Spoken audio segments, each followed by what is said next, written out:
say. It's a really good ball. It's Shabalala! Goal! Bafana! Bafana! Goal for South Africa!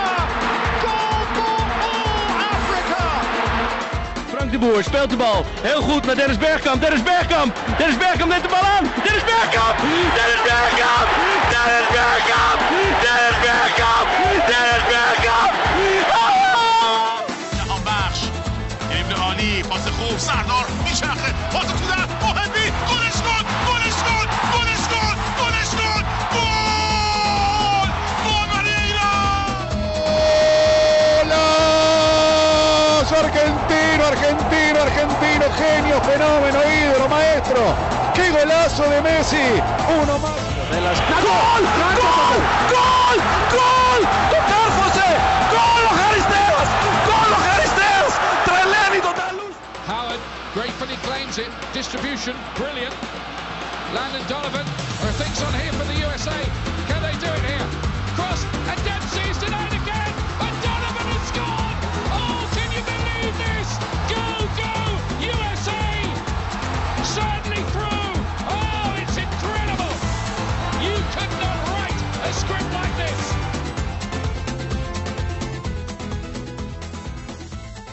Hi everyone, welcome back to The Window. You're listening to our November 2024 review show, and this window was phenomenal. I'm your host, Brandon, joined by my co-host, Joe.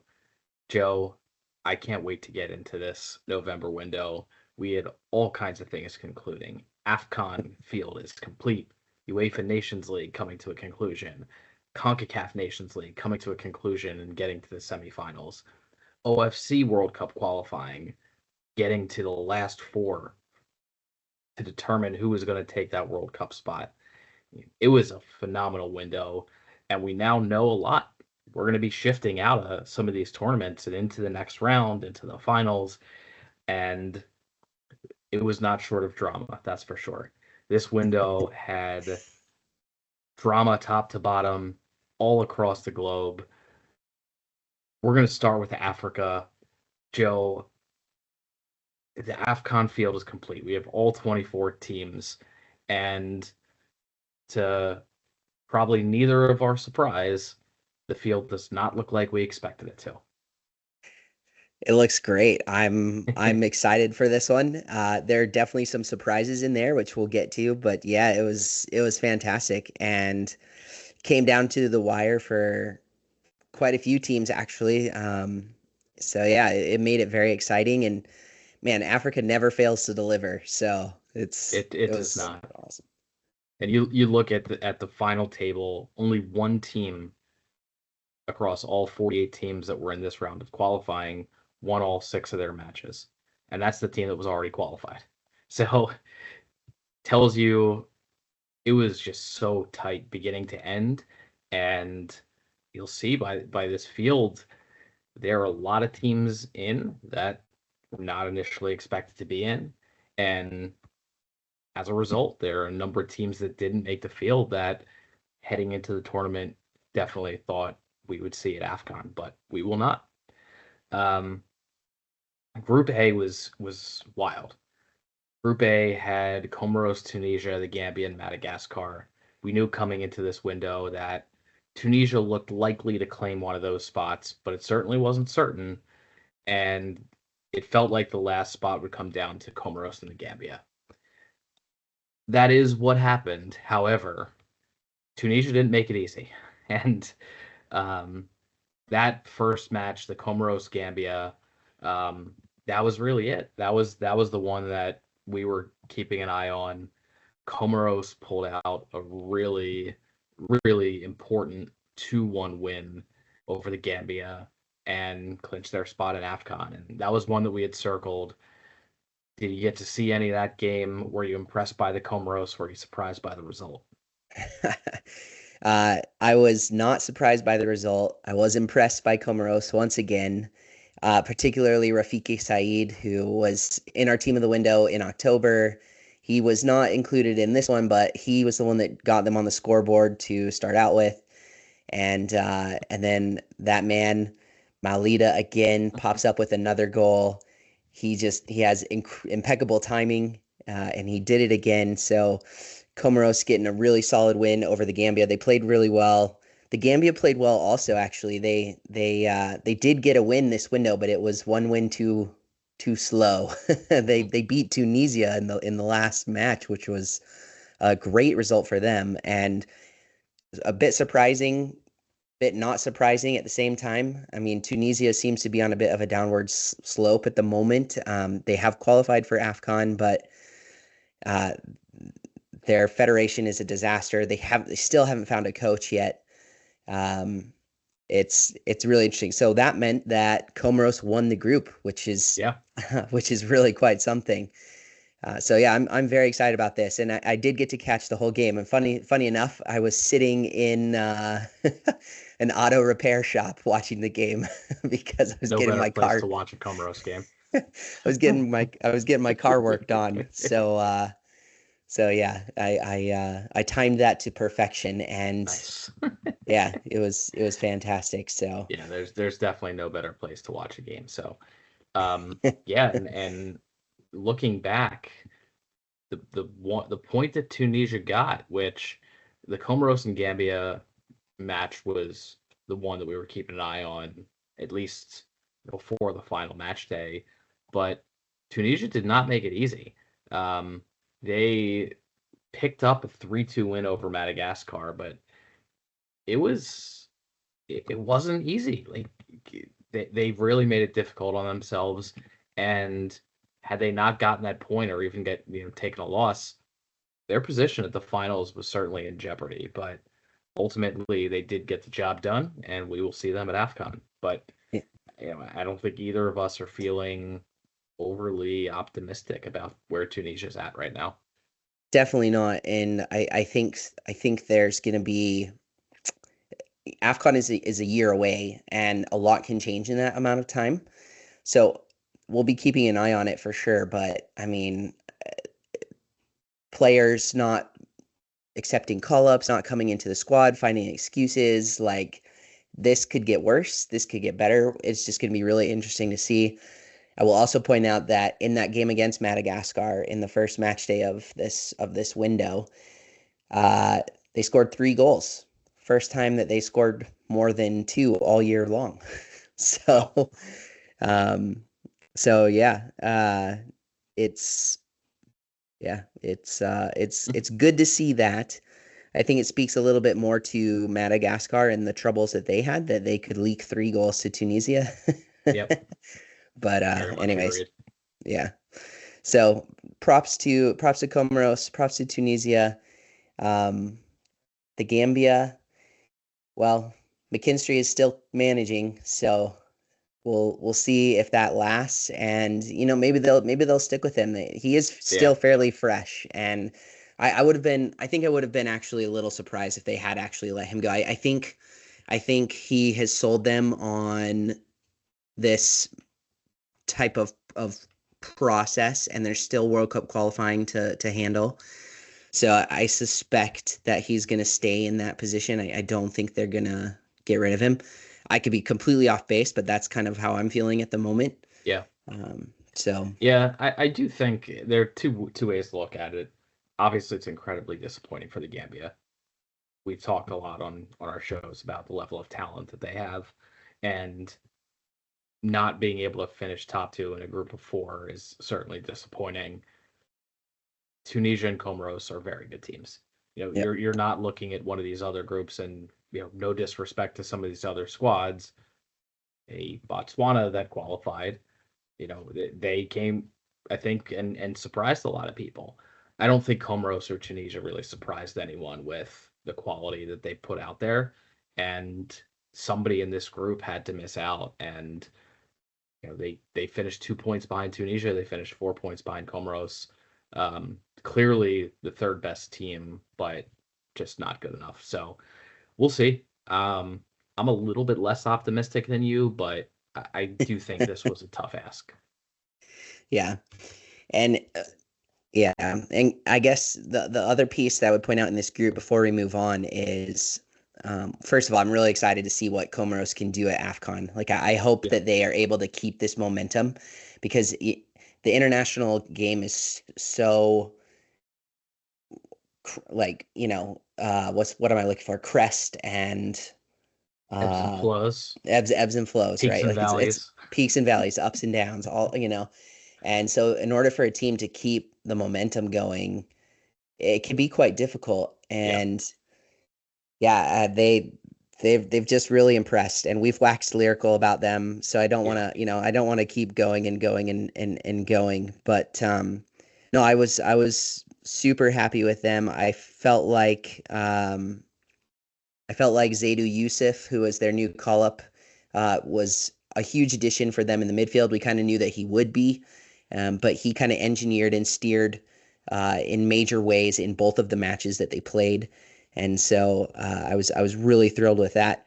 And yeah, I mean, another guy that we've pointed out briefly is Warmed Omari, who's doing really Honorable well. He's mention. having, huh? He was in our honorable mentions for That team of the window. That's right. And it's well deserved. I mean, he's locked down that back line for the Comoros, and is really starting to grow into his own. And even with his club, Olympic Lyon, he's doing similar. He's getting more and more game time, and is starting to play some big minutes for them. Like, he featured for them this week, actually, in Europa League. So there's a lot to like about this Comoros team. So Absolutely. excited Yeah, about that. I'm also curious, not necessarily about, well, I am about the Comoros, but more about all these teams that are headed to AFCON.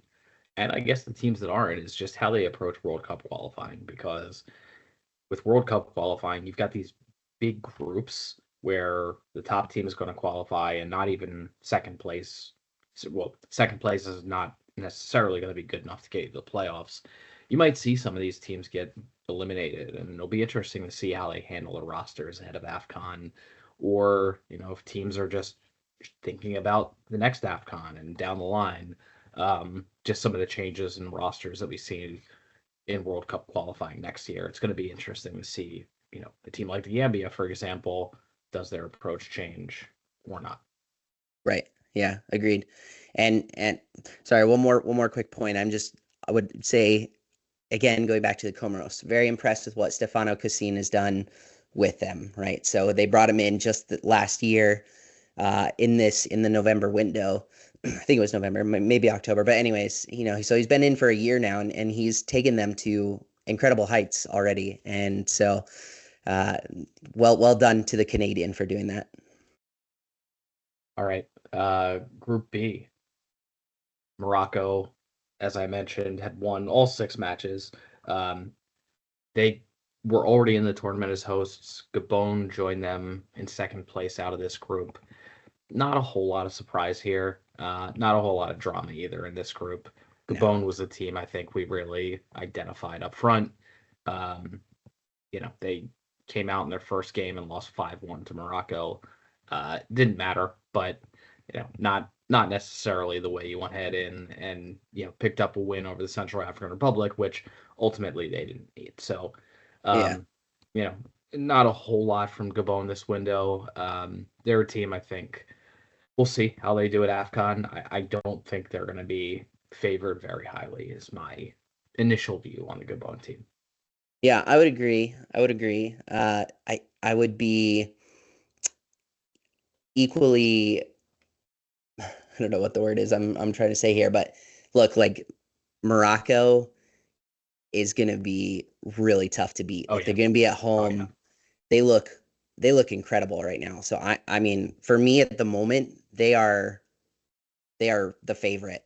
Yeah. In my head to take this AFCON. They might be the best team in AFCON. I think you could easily make that argument, and they're going to be playing at home. And so I think they're going to be heavily favored.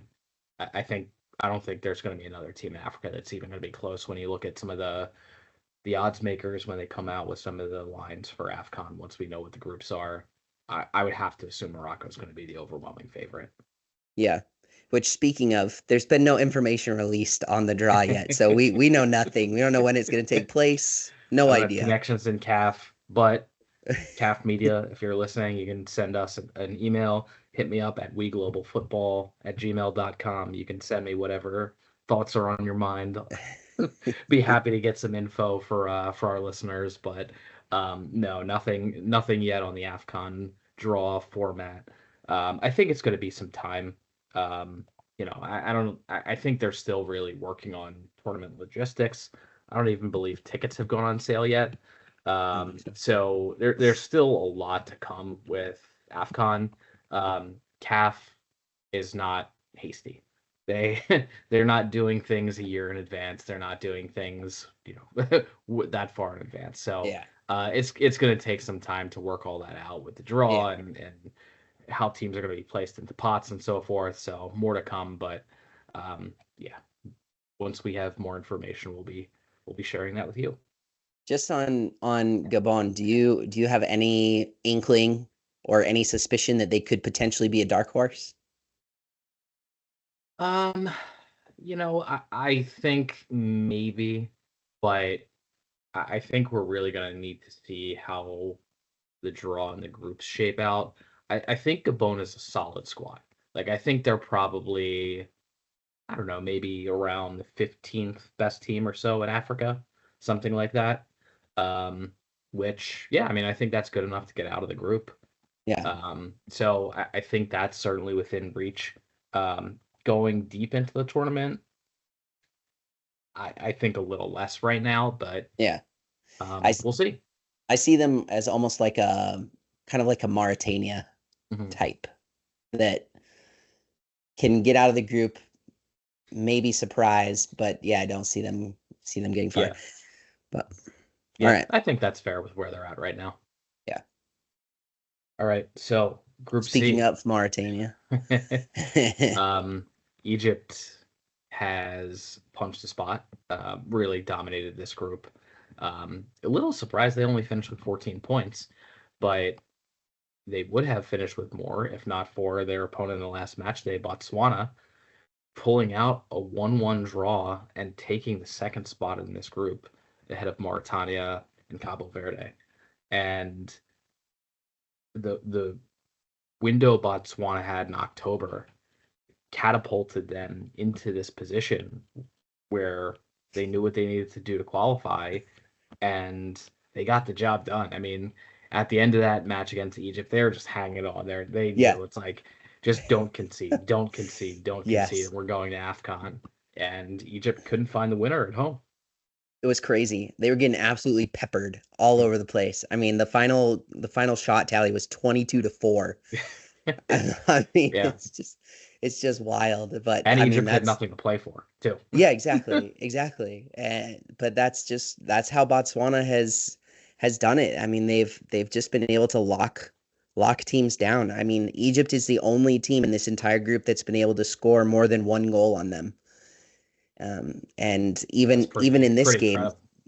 yeah, even in this game they couldn't do it. So it was Yeah. the first the reverse fixture of that they blasted Botswana. It was like 4-1 or 4-0, I think.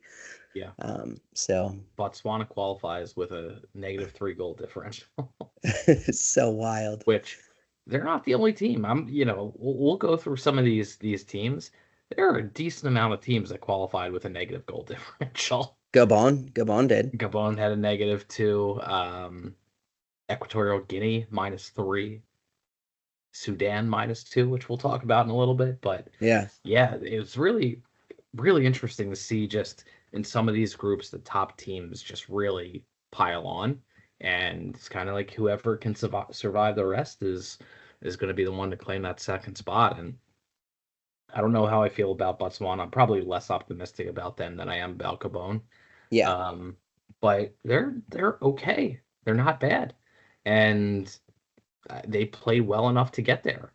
I've got Botswana 28th in Africa, so kind of like right on the cusp. I think they'll probably be, towards the bottom of people's projections. I imagine they'll be in pot 4 for the draw. Yeah. But they've, to your point, proven to be tough defensively, and at a tournament that could really work in your favor. Absolutely. They'll have to bring it. And again, a year is a long way from now. So Yeah, things can change, and they certainly seem to be riding a crest at the moment. And yeah. you just wonder if that will dissipate as time goes on. I don't know. It'll be fascinating to watch that.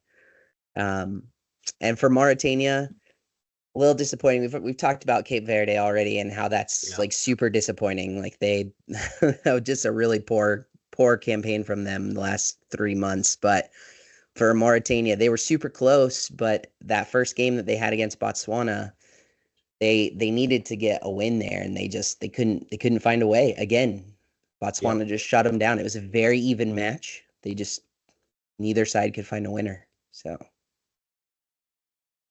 All right. Group D. So another close group, and Nigeria finished as top of the group, but they only finished on 11 points, which is the lowest of any group winner. Nigeria really struggled in this group with Benin, Rwanda, and Libya. And I know they didn't have anything really to play for in their final match, but they did lose at home to Rwanda. yep, Um, Rwanda needed that win. They needed some help from Libya, which they did not get. And Benin ultimately finished second in this group on 8 points. Benin picked up that draw. They didn't need a goal. They just needed to hang on, just like Botswana did. And that is what they did, and ultimately qualified for AFCON. So, how are you feeling about this Benin squad that was able to get a draw against Nigeria and then get what they needed to get to AFCON? I'm excited about Benin. I think that there is a good chance that they could be a dark horse. I think Yeah, they're an underrated side coming into this AFCON. I think people are gonna look at them and look at their squad and maybe be like brushing them aside. But I think that they're better than people give them credit for, to be honest. This was a tough group. Rwanda is a team that has improved. Libya is very tough at the moment as well, especially as it relates in relative to Africa, of course. And Nigeria is interesting. They are actually the nation that dropped the most in the FIFA rankings for this month, yeah, which was telling somewhat. I think if Nigeria had not had that win awarded by CAF for the craziness that happened in October and yeah, going to Libya, I this could have been actually a very wild group on the yeah, last day. yeah, absolutely, absolutely. So Um, had if they had rolled the other way and all the other results held, all four teams would have been on 8 points. So really close group. I agree with you on Benin. I'm looking forward to seeing them at AFCON. I think they could be a dark horse. Um, Team with good talent that has a little bit more name recognition, but definitely has a lot of good players in the squad. And I believe, if I'm not mistaken, one of them even made our team of the window on Mohamed Tijani. yep, yeah. Um, He, Go ahead. locking down, helping lock down the back. Yeah, he was solid. Absolutely. They needed to basically not lose in this window, and they ended up getting two draws, and that was enough. Which that was what they need. That was the bare minimum, basically. Absolutely. And Absolutely. so he was a key role in helping them do that. He's playing in Switzerland with Yverden Sport, and yeah, I mean that again. There's a lot to like about this team. I think I think it's exciting for them to get back to AFCON. Um, Andreas Hatunji, we've talked about, playing at Burnley. Um, you can also look at Junior Olaten at Grenoble in France, as a key part of this team. And that's what I like about them is that there's not necessarily like a superstar. They work really well as a unit. And that's why I think when it comes to a tournament setting, I think they could perform really well. And I think that they could definitely carry that dark horse factor because they're not solely reliable on just one player. Agreed. Agreed. Um, yeah, I think we're going to say the same about a number of teams Yeah. that we're seeing Yeah, in we are. AFCON. Yeah, we are. And rightfully so. It's a fun field. We probably should have mentioned. I'm just looking back. As we were going through the groups. We already went past two of the 11 members that were in our team of the window that I should have mentioned previously. Brahim Diaz of Morocco was in our team of the window, and Gutsion Foko, the goalkeeper for Botswana. We talked about the tremendous performance, but both of those guys had such a great window that they made our top 11, blew past them inadvertently. So I just wanted to mention them as well. Yeah. I mean, Brahim was just ridiculous. I mean, I know. he's scoring He was goals left and right. unbelievable. Yeah, he's incredible. And yeah, like you said, Foko, just a complete wall. Yeah. So And well deserved. Has been the last two windows, especially October and November, has been phenomenal. Yeah. All right. So Group E went pretty much as expected. Algeria and Equatorial Guinea. Togo, disappointing, I think. And even Equatorial Guinea, despite qualifying, they got blasted by Togo 3-0 in their last match. Ultimately, it didn't matter. Our guy Kevin Dakey finally showed up with a goal. Yeah.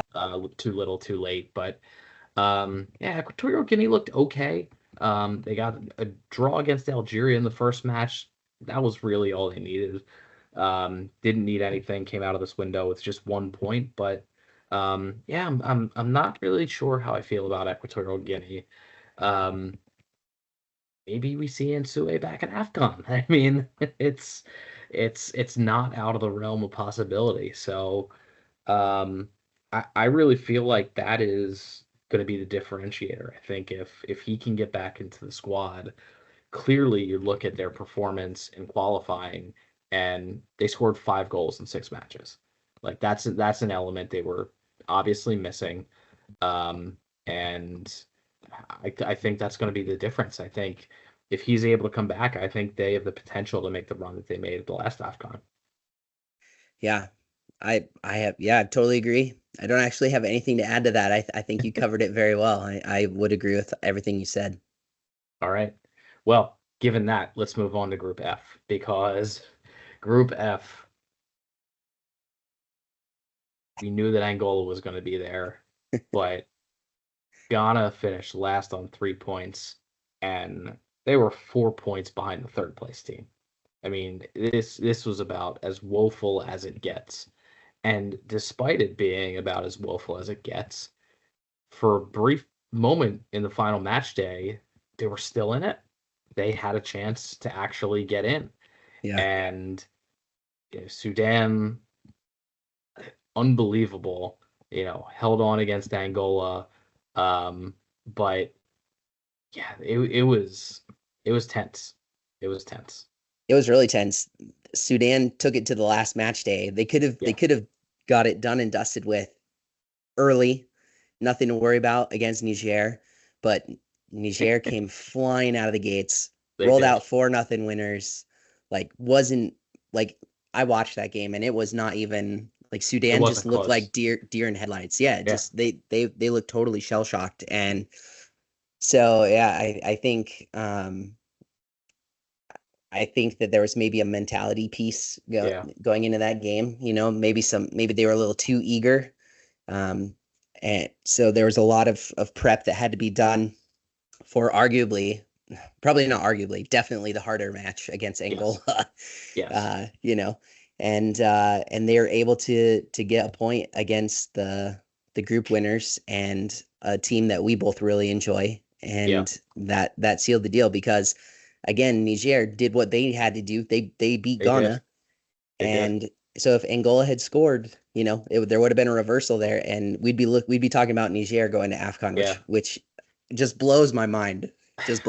But they've actually, I was telling you this before we hopped on, they've had a really good year.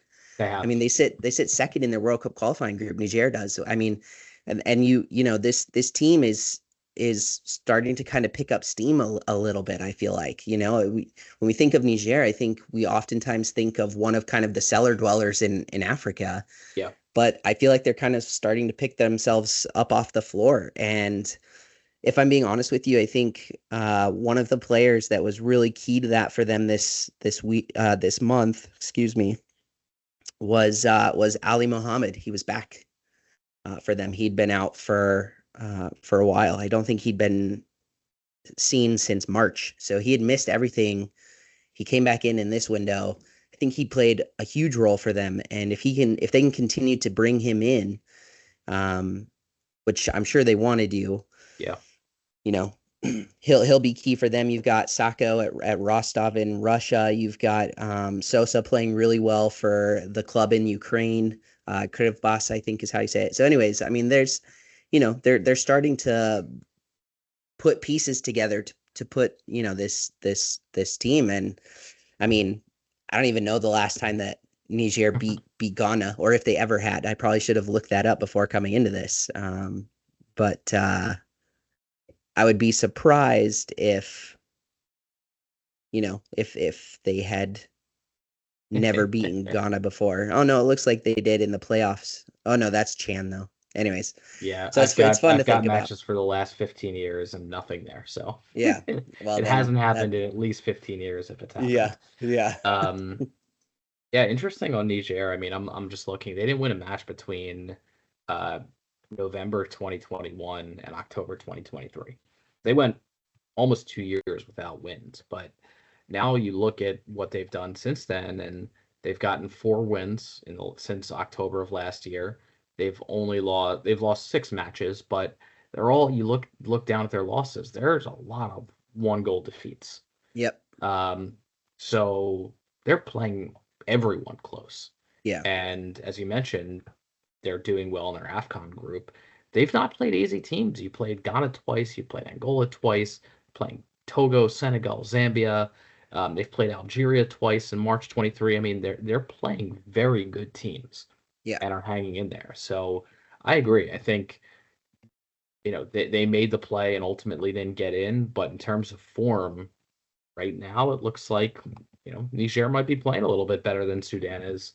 I'm concerned about Sudan at AFCON. I don't think they're a team I'm going to be thinking about highly, but I could be a little bit skewed based on just what I saw this window. Sure. Yeah. And it is a little off-putting, especially because they're coming off the back of such a great October, right? And then they didn't really they did what they had to do, again, bare minimum, to reach it. So it was they laid a bit of an egg, I guess. Yeah. But maybe Ghana just is that bad. There is a lot of chatter about that, and they've kind of been trending down, and so I saw some posts and tweets and stuff that from some people that they were just like, you know what, we shouldn't really be surprised by this, because this has been the trend for a while. I've been saying it. Yeah, you have. So credit to you. But I also want to make sure that we do give Sudan credit, because absolutely. In the midst of what they're going through in their country, civil war, and for who's their manager? I'm drawing a blank. Is it Kwasi Appiah? I think it is. For him to come in and do what he's done with them, and I think it's really incredible. So it's a great story. It's one of the great stories going into this next AFCON. They've been great in World Cup qualifying also. So yes, they have. Yeah, I think perhaps I'm just being a little bit too reactive to one poor game, but I mean, they certainly deserve to finish second. Did what they needed to do, and I'm sure they're thrilled to be at AFCON. Yeah. All right. That is it for Group F. So Group G, Zambia and the Ivory Coast. Not a whole lot to add. I think both of these teams are going to be tough at AFCON. We knew those were the two that were going to be there. Any notes, anything you want to add on either Zambia or Ivory Coast? Yeah, the only thing is just the order that these two finished the group. I think it's really interesting that Zambia pipped Ivory Coast for it. They did. That was a little surprising to me. So I didn't get to watch either of those games. I really want to see the Zambia Ivory Coast match, but I haven't been able to find a replay anywhere. That's very interesting to me. And like you said, this group shaped up the way that we both thought it would. Sierra Leone, Chad, not a ton to offer at the moment. Yeah. Sierra Leone's missing their best player, but he just, I guess he just doesn't want to play for them at the moment. I don't know what's going on there, but the guy at Real Valladolid in Spain, I can't remember his name at the moment, but anyhow, yeah. Yeah, and I think you had mentioned Chad a little bit coming into this window. Didn't see much from them at all. Yeah, I liked their squad selection. That was kind of where I was coming from there. I do think that there is maybe a little bit of potential, sorry, a la Niger-esque, but it's going to take some time, I think, for that to really form. And I think they're starting from a point further back than Niger is. Yeah. So, yeah, I think with you take out, and you can't really do this, but if you take out their matches against the Ivory Coast, which they lost by a combined 6-0, they had a 0-0, a 0-0, a 1-0 loss, and a 1-1 draw. Yeah, it's not horrible. It's not horrible. But yeah, I think more of a team to watch than necessarily a team that's threatening to get in right now. Yes, correct. Yeah. All right. Group H. So Congo DR was already coming into the window. They just decided to lose 2 matches this window to Guinea and Ethiopia. Losing at home to Ethiopia with a 96-minute stunner. They also conceded in the 92nd in their first match. So not the best window. The real battle was between Tanzania and Guinea. Yeah. And it came down to that last match day, and they were playing each other, and it shaped up pretty much how we said it was going to. Or at least one of us said it was going to. Yes, absolutely. I thought Guinea would do it, actually. And there's a little bit of drama. I don't know if you've seen it, but there's a complaint that Guinea has filed with CAF that Tanzania subbed in a player who had the same number on their jersey as a player that was already on the field. So interesting. Yeah. So all we've heard in response from CAF is that they have officially received the complaint from the Guinean Federation. So where it goes from here is going to be really interesting, because CAF has deducted results and nullified results in the past for stuff like that. So there's a little bit of precedence. So it'll be very interesting to see what ends up happening there, because if that does happen and Guinea ends up getting the win, then Guinea goes through. Yeah. So there could potentially be a change here in this group, which on sporting merit is a bit disappointing, because Tanzania did what they needed to do, right? But they also need to make sure that they have all their ducks in a row, and they maybe didn't. We'll wait to see. But interesting. That is news to me. That's losing out on a kit number would be pretty unbelievable. It would be. It would be a real shame, for sure. So how it's all going to play out, I don't know.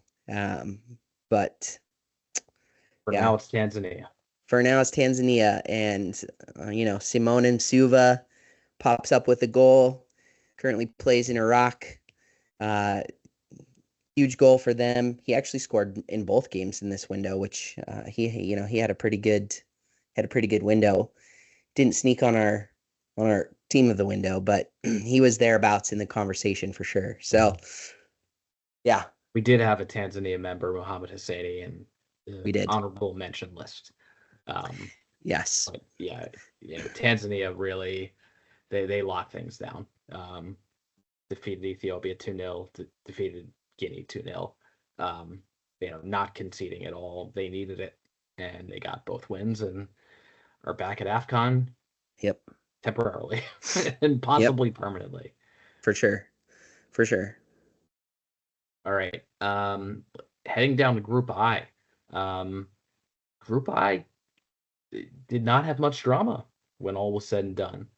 It was Mali on top with 14 points, It was Mozambique in second on 11 points. Guinea-Bissau and Eswatini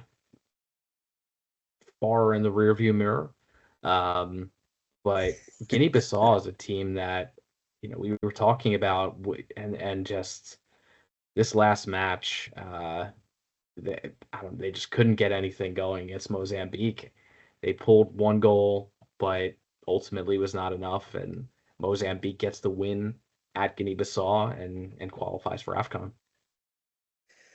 Yeah. So I guess for me, disappointed in Guinea-Bissau. I thought they had a lot more to offer here, but they just couldn't muster it. I don't know. I don't know what the deal was. Beto scored his first goal in this game for them, which was exciting. but that was it. And yeah, Stanley Retifo with the winner. Huge goal for him, and I am excited to see Mozambique at AFCON.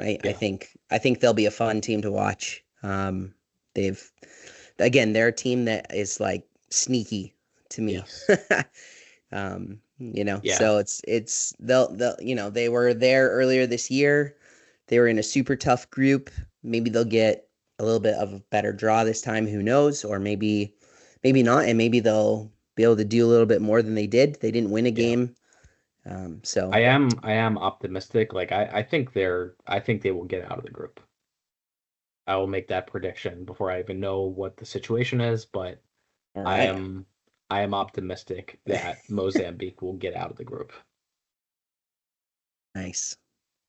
But yeah, more to come on them. I think they've got a lot of talent. Just like, I would have liked to see Guinea-Bissau there, but definitely looking forward to seeing Mozambique as well. All right, to Group J we go. So Cameroon finished on top on 14 points. Second place, though, Zimbabwe, getting the draw against Kenya really was enough. They didn't need anything else. That draw against Kenya was enough to catapult them to second place. Mm-hmm. And we'll be seeing Zimbabwe back at AFCON, a team that's been there before. They weren't there. They were disqualified the last time, but they were at the previous 3 AFCONs. So very curious to see how this Zimbabwe team does. I think as we've been talking about teams that are flying under the radar, like this is definitely one of those teams that's in there that I could see making a little bit of noise also. They're definitely not there and just going to be there to, be at the bottom of a group. Yeah, I'm 100% in agreement with that. And I think it's pretty neat that was it you or did I can't remember if I looked this up or if it was you, but they've qualified for 3 of the last 5 AFCONs. Is that right? Yeah, I got that stat brutally wrong in the previous show, but 3 of the last 4. The last one they were suspended, so that's right. Yeah, the prior 3 that they were eligible for, they qualified for. Yeah, which I think is fantastic, and for me, it seems very much like sleeping giant type. Yeah. To consistently be reaching the biggest continental competition that there is to offer, I think is huge, and. They're well anchored. Their backline is solid. Garanenga at FC Copenhagen. You've got Hadebe here at FC Cincinnati. You've got Zamora, Udinese, right? Like that's a solid one. Then you've got Munetsi at Reims in France. There are other players Marvelous Nakamba. Obviously, a lot of people know him from being at Luton Town. Luton Town was in the Premier League last year or last season. So. Tino Kadewere at Nantes. In fact, they played today. I wonder if he scored. I haven't had a chance to look at that yet. They played PSG earlier. But anyways, yeah. So, this is a team that I think could sneak some pretty interesting results. And they've done well in the last year to bring in some new faces and some potential dual nationals. There's a lot of close ties between Zimbabwe and England, and so a lot of the championship and some of the lower leagues in England have a lot of dual nats between Zimbabwe and England that they've been able to kind of win over, which I think is pretty cool. So definitely. we'll have to keep an eye on that one in terms of a trend. But yeah, I'm excited for them. And Cameroon, Cameroon seems to be firing pretty well with this new crop of players, even though they're still relying on the old reliable Vince. Abubakar. Yeah, Abubakar. Yeah, Yep. Abubakar. So Scored the most goals of anybody in this group. yep, So I yep, think I think they're going to see no reason to change that. So yeah, I think at AFCON you can definitely expect to see Abubakar starting it up top. yes, Abubakar. Yeah, for sure. All right. All right, let's head to Group K. South Africa and Uganda really just ran away with this group. Yeah, they blew this group wide Um, open. South Africa finished with 14, Uganda on 13, Congo finished on 4 points, and South Sudan on 3 points. Um, so for Congo, obviously disappointing coming into the window. They did have a chance to at least finish level on points with Uganda, but 1% chance. Yeah. yeah, but I mean South Africa and Uganda clearly the best two teams in this group. Um, I mean South Africa has been playing extremely well. Really well. They had fallen off for a while, and remarkably they're just playing so well. Um, I'm just looking at where they sit in my rankings right now. 74th overall, have them 13th in Africa. I think they're probably better than that. But they've over the last 3 years, they've played 46 matches and only lost 5. So, I mean, that just goes to show they are extremely, extremely tough to beat. The last time that they lost was against Mali, and that was at AFCON earlier this year in January. Hmm. Since Yeah. then, 19 straight without a defeat, a lot of draws in there, but they're scoring a lot of goals. Like that's the one thing from South Africa. They are scoring a lot of goals. I think they need to take a look at the back line and shore that up. And I think they did well enough this window, given they conceded 0. But yeah, scoring 16 goals in these 6 games, they're having no trouble finding the net. Yeah, and actually, speaking of their back line, so Rushwin Dortley made our team of the window. Center back, young center back. He's 22. He's playing at Kaiser Chiefs, and yeah, he's come in and kind of burst onto the scene this year. I believe he got his first call up in June, and he's basically locked down that left center back spot for South Africa. And I I've been very impressed with him. I Yeah. think he's been a huge reason as to why they have done so well in their group for qualifying. He's looked very good on the ball, has a really good brain for the game, reads the game very well, and can has the ability to make the proper adjustments that he needs, which is what you want in a defender, based on play. And so I've been super impressed with him. That's why obviously he made the team of the window. And so I think they've got the makings of a defense that will help them go far. Yeah. And that I think will be huge for them going into World Cup qualifying for this next year as we get back into that. But then also as we move into AFCON, I think he's going to be a key role for them. So Yeah. excited by that for sure. And also I'm super pumped for Uganda. Like I think it's so exciting that they made it. They're hosting the next one after 2025. I think that's 2027 edition, I believe. That they're hosting or co-hosting, I guess. Yeah. Kenya, Tanzania, Uganda. Yes. Co-host. Yes. Yep. So I'm pretty pumped. I'm looking forward to seeing what they can do. I just love that they're the Cranes. That's like my favorite thing. Interesting stat about Uganda. They have won 1 game at AFCON since 1978. They've won only 1 game at AFCON at the finals.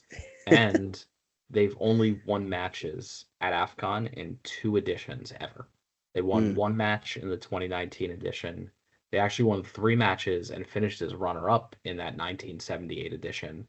they've never won a game at AFCON outside of those two editions. Mm, So interesting. they have, history is not on their side, which I think makes it that much more exciting that we're Yeah. seeing them there. And you look at their performance in qualifying, and I mean, you have to think nobody's looking to draw them. Yeah. They drew South Africa. They won 4 matches. I don't think anybody's going to be looking to get drawn with Uganda. I don't think so either. But I also on the flip side, I don't know if I see them doing a ton. It's I don't know. It's very much like this for me at the Yep. moment because I think they're a tough team to face, especially right now. But I also, on the flip side, could see them just, I don't know, Yeah. not. The other 2 teams in this group weren't the strongest. No, they were not. And so it's going to be a different level of competition to AFCON. Yeah, absolutely. And they don't have a ton of players in their squad that are playing in the upper tiers of football. Yeah. I mean, I think they are on the continent, in Africa, but in Europe, they're not. A lot of their players are playing in kind of lower tier leagues and maybe some of the lesser leagues are around Europe. So I think I will just say one name that you guys could potentially look out for with Uganda is John Dembe. He is very young. He's only 19, but he's just starting to get onto the scene for BK Häcken in Sweden. So he's not getting a ton of game time. He didn't get a lot this season. But he's just kind of starting to burst on the scene, and I think this next year could be a big year for him. So if he's coming into AFCON in form, this was his first call up for Uganda. Maybe we'll see him kind of burst onto the scene in 2025. Who knows? Yeah. But one to keep an eye on. For sure. All right. And then the last group, rounding out the field, we had Senegal and Burkina Faso. We knew that coming in as well. That is not a surprise. But Malawi beating Burkina Faso was a surprise. What the heck? Resoundingly 3-0. Yeah. Getting their first win in the final match day. Malawi had 0 points coming into the final window. Picked up 4 points in this window. And I don't want to take too much away from this window for Burkina Faso. The one I do just want to mention is Habib Diarra for Senegal. A little bit of an unknown, just with all the name talent. Scored all 3 goals for Senegal this window. And he's at Strasbourg in France and not really a goal scorer. And so, these 3 goals, I think, kind of came out of nowhere. So maybe something to keep an eye on and see if he's a player that's going to feature. He's only 20 years old, made his debut for Senegal this year. But somebody to keep an eye on that, was not at the forefront of my Senegal picture, for sure. Senegal's not a team we really talked about at all throughout qualifying. It was just a foregone conclusion that they were going to qualify, and they kept winning, and had an impressive win here, a decent win there. They only conceded 1 goal, and they're clearly going to be one of the favorites alongside Morocco and probably Algeria and Egypt, I would say. But yeah, Senegal's a team that's they're just so automatic. You don't even think twice about it, and just goes to show how good they have been and how tough they're going to be at AFCON. Yeah, I totally agree, and I think your plaudits are well deserved. I'll just briefly mention that I saw something the other day where somebody was making the argument that Burkina Faso could maybe win AFCON. I thought that was interesting. So I'll be curious. I mean, they do have a really good team. I just don't know. I don't know about that. They have to I put have in some them. surprise performances, I think. I have them as a top 10 team in Africa. Hmm. Um, they're a team that we talk about a lot. They're a mainstay at AFCON. They didn't qualify in the 2019 edition, but removing that, seven of the last eight AFCONs they've been at, um, they're always at AFCON. They're always threatening. They're in the knockout stage. Um, I could easily see this team, being a last eight team for sure. Can they win it? I don't know. Morocco and Senegal, and I'd probably throw Algeria in there, and I guess Egypt. I don't know if they can beat any of those four teams. I think Yeah, that's going to be really tough. I agree. I agree. Yeah. Um, After those four, though, I think it's interesting. I mean, Cameroon, Ivory Coast, Tunisia, maybe Mali, um, Nigeria's in the mix, but I don't know how many other teams like. I think you could easily see a number of these other teams that we talked about getting into the last eight. I don't know. I don't know if I'm sold on Tunisia anymore. That's very fair. That is very fair. Yeah, I would love to see, I don't know. I would love to see somebody like Angola Yeah, or, yeah. so come in and just kind of take that spot over, And Angola is playing very well, Yeah. and they're definitely a team to watch. They were dominant really throughout all of qualifying. So definitely a team I could see making some noise. Yeah. I'm definitely excited about Angola. Yeah. All right, so quite a finish to AFCON qualifying. Yes. We'll have a lot more to talk about related to AFCON once we know more, which we don't. Um, in time, whenever that may be, I'm sure CAF will continue to release more information about the pots, the draw. Ultimately, the final tournament is taking place about a year from now. And so the build up to that will be pretty exciting. So much more to come for AFCON, but any final thoughts before we move on to World Cup qualifying? 2025 will be a much more tame year than 2024 was. I think we've only got Gold Cup and AFCON. Yeah. So Yeah. Disappointing. a We've little been bit. spoiled by 2024. Yeah, it's been a bumper year for sure. Yeah. All right.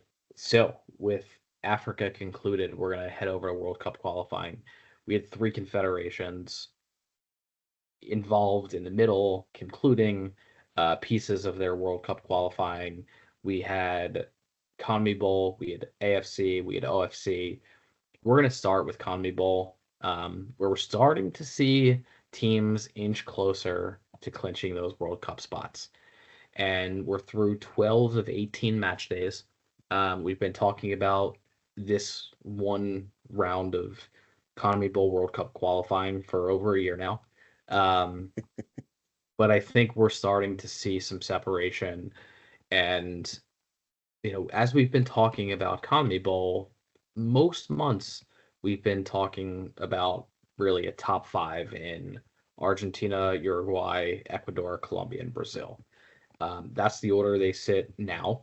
And Brazil has looked iffy, but I think they're starting to establish themselves. I think if we saw fewer than six automatic qualifiers, I think I'd be a little more concerned about Brazil, but they're starting to build up enough cushion that I'm not really concerned about their ability to finish in that top six.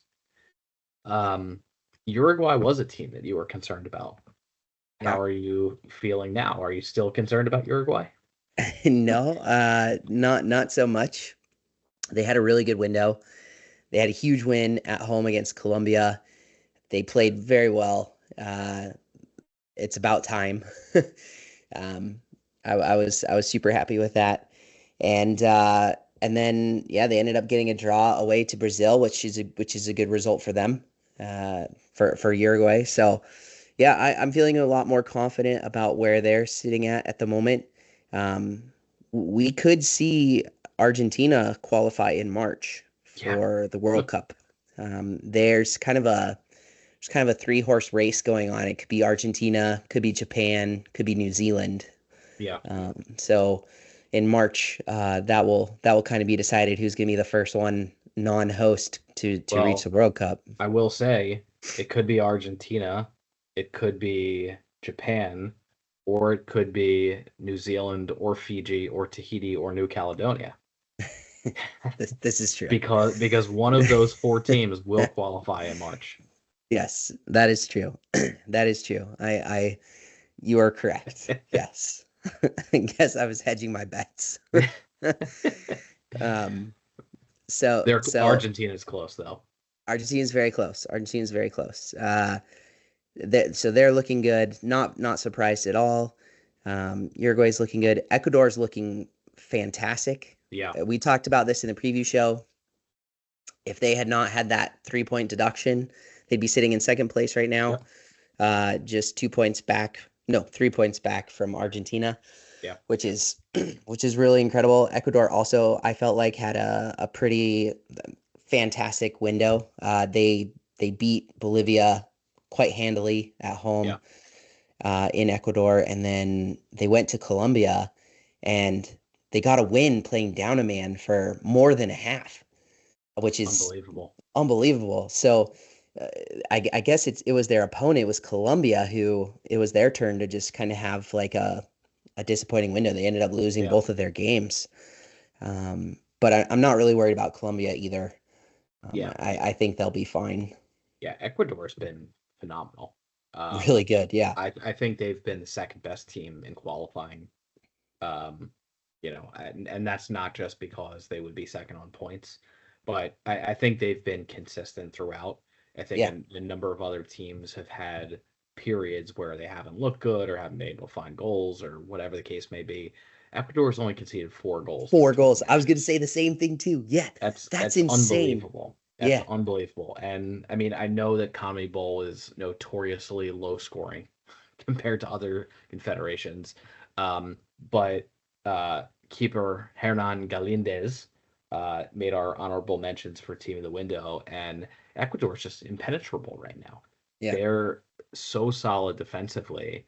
As you mentioned, the game against Colombia, they just could not find a goal. And then they shut down Bolivia 4-0. No goals conceded this window. Ecuador looks awesome. They're a team that I think is going to be really, really tough at the World Cup. Definitely a knockout stage team that I can see going to the last 8. Like, they're that good. Yeah, I think so as well. Obviously, it depends on the draw, I think if they get stuck in like a group of death, I think it could be tough.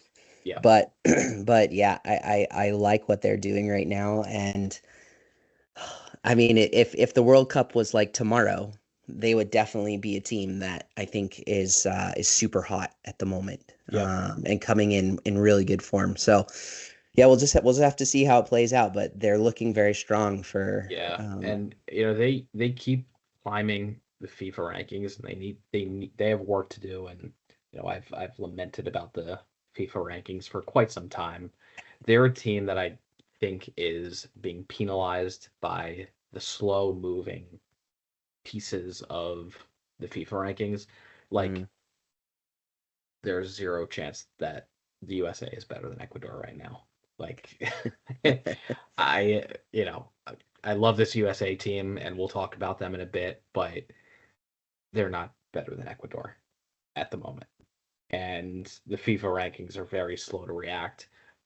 If Ecuador, presumably the top 16 in the FIFA rankings are going to be the seeded teams for the group stage. So I think they have a chance to crack that. But to your point, if they don't, they could be stranded a little bit in a really tough group. So you could see them drawn with a France or something.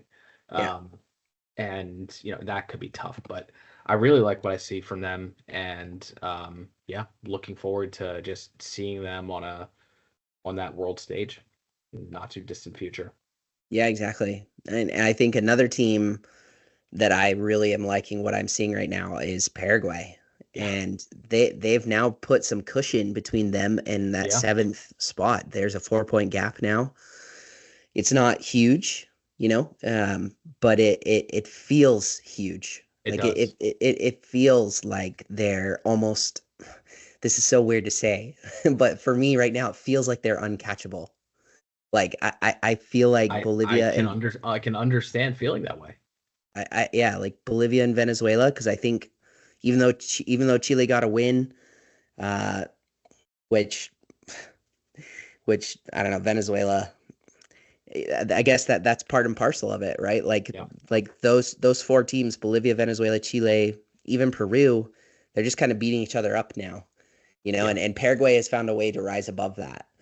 And that's huge for them. I mean, to go to Bolivia and get a point is massive, and it was a disaster for Bolivia. You have to win those home games, Yep. um, and they weren't able to do it. But big for Paraguay, and Yeah. I'm loving what they're doing right now. Yeah. So I agree with you. I'm going to add some numbers to Yeah, what your thoughts are, let's because do it. I think the numbers and the simulations that I've run support a lot of what you said. So if Paraguay does not get another point in qualifying, so they finish on 17 points where they're at, they lose their last 6 matches, I've got a 42% chance they get to at least the playoffs. So that would mean that, somebody, Venezuela, Chile, or Peru, and Bolivia, two of those teams would have to overtake them. So that's a better than 50-50 chance, but it's not a whole lot better than 50-50 chance. If Paraguay gets to 19 points, I've got them with a 90% chance of getting to at least the playoffs. So you're talking 2 draws. If you get one more win out of your last 6 matches, 20 points, I've got them with a 98% chance to get to at least the playoffs. And if they finish on exactly 20, a 56% chance to qualify directly. Yeah, So it's a lot of numbers, but if they win one more match, they're probably going to the World Cup. yeah. And with 6 matches left to be able to say that you need one more win, that I think qualifies as borderline uncatchable. Well, yeah, and they've got two. I mean, they definitely have at least 6 points on the board that they can get because they play Chile next, At and then home. they wrap up with Peru. Like Yeah. those are both winnable games. Yeah. And they're, at Peru, but Chile at home is a huge one. They get Uruguay at home, and they get Ecuador at home. Ecuador may be qualified. They can get a point out of that. So if you pick up 4 points, you pick up 5 points. Now you're really getting up there. Yeah, If Paraguay gets to 22, which would be a win and 2 draws, 86% chance to qualify directly. So I think they're close. the I odds think are in your favor. they are. And especially, if you get to 20 points, you're at least going to the playoffs, Yeah, almost certainly. yeah. Um, so yeah, I mean, Paraguay should be feeling good. They've been just continuously picking up results. It's kind of remarkable when you look at their results versus Bolivia, who Bolivia is 4 points behind them. They're the next closest team. Paraguay's got a +1 goal differential. Bolivia's got a -14 goal differential. Yeah, Paraguay's lost 3 of their 12 matches. Bolivia's lost 7 of their 12 matches. yeah, So, and not only that, we have talked about Bolivia and how, at El Alto and how tough it is to play there. Their last 3 matches at home are Uruguay, Chile, Brazil. And so they might beat Chile at home, but Uruguay and Brazil, I mean, that's who you it'll have be to a beat lot at tougher. home. And then you have 3 matches on the road. So how many points is Bolivia realistically going to end up with? Can they Right. get to 20 points? I don't think it's likely. I think it's likely they end up with less than 20. And then, that's one Paraguay win and you're ahead of Bolivia. So Yeah, yeah. I agree. I think Paraguay's in a great spot right now. So just thinking ahead, probably too far, but that playoff spot, I don't think we know. We don't know who they're going to get drawn against, but Like what other confederation? Like I don't think that's settled. Is that settled? I don't think so. No, it's not. Yeah. It's a tournament style. Yeah, exactly. Yeah. So if I'm looking at this, because I truly I think Chile and Peru are out of it. Even though Chile Yeah. got the win, I think they're out of it. Yeah. Um, but so if I'm looking at Bolivia or Venezuela, I actually think even though Bolivia might take that spot, I think that they would be the team that if I were any other team in that playoff, Yeah. that's who I would want to be there. I would not really Yeah. want to play Venezuela. I would rather play Bolivia I because they're think not good away from home. I think I agree with that. Um, I it's curious though because I think you're also going to see the quality of the teams that make the playoffs is not the same as you've historically expected. Um, This is true. as it No New stands, Zealand, right? right? No New Zealand. As it stands from Asia, as I've got it, and we'll talk about Asia in a little bit. But here are the 6 teams that potentially could be in the playoff: UAE, Qatar, Jordan, Oman, Saudi Arabia, Bahrain. How does Bolivia do against any of those 6 teams? I don't I know. mean, Jordan could be tough. They could be. I mean, I think Jordan could do that. Yeah, I think the UAE and Qatar could do that. I think I agree with that. And yeah, I would probably agree with Saudi that. Arabia. Saudi yeah, Arabia. I mean, Yeah. but Venezuela against any of those teams, Yeah. I think is a different discussion. Agreed. Yeah, I agree. I agree. I Um, agree. And I guess like the Fiji, New Caledonia fan in me, or whoever it is, Tahiti, is like thinking, yeah, I'd rather play Bolivia than Venezuela if I'm like New Caledonia, Yeah. right? Like, yeah, and I think that's fair. But I think you're right, is that Bolivia has just shown they're very incapable away from home. yeah, So we'll see. I like Venezuela to finish ahead of them, even though they're a point behind them. Venezuela still only lost 4 matches, but haven't gotten wins. They've had 2 wins all of qualifying. One was in September of 2023. The second one was in October of 2023. They haven't won a game in qualifying in over a year. And they're still likely headed for, or could be very well headed for a playoff. So, at best, they're going to be a year and a half between wins and World Cup qualifying. So, yeah, that last spot, the more that, you look at Venezuela, Bolivia, I think Chile and Peru, I think Peru's done. I think Chile's got an outside chance, but I don't think it's a very good chance. But yeah, it's Venezuela has dropped and dropped to the point where I agree. I think just going back to Paraguay, it looks like, to me, I think it would be pretty surprising if Paraguay blew this lead. Yeah. And just a quick shout out, Omar Alderete made our honorable mentions. So, great window for him. And then the other CONMEBOL recognition that we have is Fede Valverde for our team of the window, who just had an awesome window for Uruguay. Yeah. Very, very deserving of that. Oh, yeah. He was solid. Yeah. He was. But I think we're starting to see how this is shaping up. And yeah, there might be a little bit less drama than perhaps we initially expected. Yeah. Yeah. I was just curious about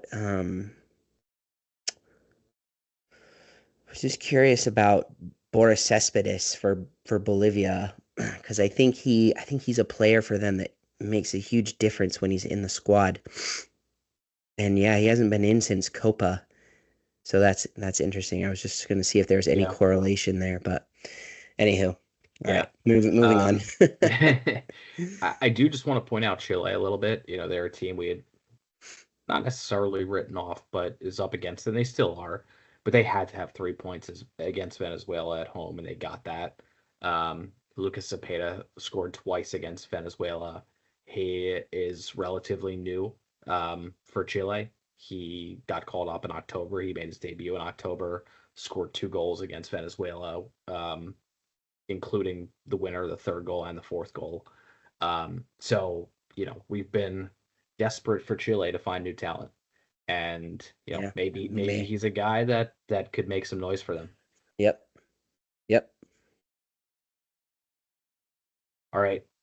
Any other notes on CONMEBOL? I know that we went through that pretty quickly, but um, I think things are kind of moving forward as expected. Really, once we get into next year and some of the next windows, I think we're going to start to see things, teams qualify, and then maybe things around that cut line get a little bit tighter. Yeah, for sure. No further Yeah. notes. All right. So we've got 2 match days in March, the match day 13 and 14, 2 in June, 15 and 16, and then the group stage wraps up in September with match day 17 and 18. So by that September window conclusion, you're going to have the 6 teams that are qualified directly and the team that's going to the Interconfederation playoffs. Yep.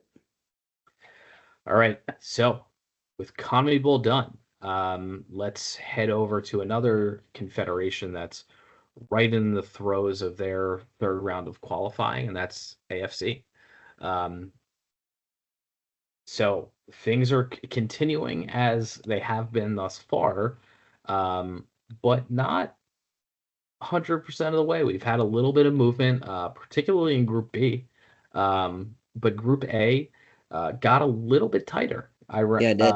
Iran and Uzbekistan had been really ahead and pushing, but the UAE had a nice window. Two matches at home, picked up 2 pretty resounding wins.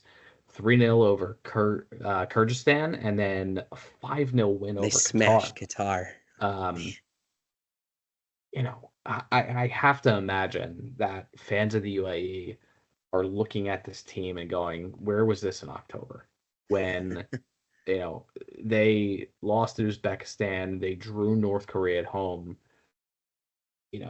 There was a lot of dissent amongst UAE fans, and they got the results they needed. Uzbekistan lost at Qatar and made things a little bit closer. Qatar needed something. Yeah. Picked up a huge win over Uzbekistan. Now it's a little bit closer. Iran's on 16, Uzbekistan on 13. UAE is 3 points behind them on 10, Qatar on 7. Looks like Kyrgyzstan and North Korea are really headed for those bottom 2 spots, but things certainly got a lot closer in that 2, 3, 4 battle. Yeah, they really did, and I'm impressed with UAE at the moment. I can hardly believe what I'm seeing. Yeah. So it's very interesting, but yeah, they're doing a great job, and yeah, Uzbekistan, that game against Qatar, they battled back in that match. Fazalayev, who made our team of the window, fantastic from him. But it just wasn't enough. They gave up a late winner from Lucas Mendez for Qatar in the 12th minute of extra time, which there was only supposed to be 6 to start out with. So it's a bit absurd that was allowed to happen in the first place, but it did, and the result stands. And so yeah, that was a much needed win for Qatar. But then they turn around and they just absolutely look like a totally different side going up against UAE. Yeah. It was insane. It was ugly. And it was ugly. Yeah. And Fabio Lima, who was also in our team of the window, he just went wild, right? Like 4 goals, just craziness. So who needs to play at home more, Qatar or Bolivia? Who needs to play at home more, Qatar or Bolivia? Yeah, that's a good question. Because Qatar lost at UAE 5-0. Last month they lost to Iran 4-1, and then the match they played against North Korea they drew 2-2. They have, all these tournaments at home after tournament. Yeah, I mean, they've proven really incapable away from Qatar. Yeah. It's a great question. I'm still going to say Bolivia. But yes. But I mean, there are compelling arguments for both sides for sure. Yeah. I'm impressed with Fabio Lima, by the way. I think UAE has a good team. And, he's Fabio Lima. I'm just looking back at his record. So he has scored now 16 goals in 34 matches for the UAE, which is pretty nice.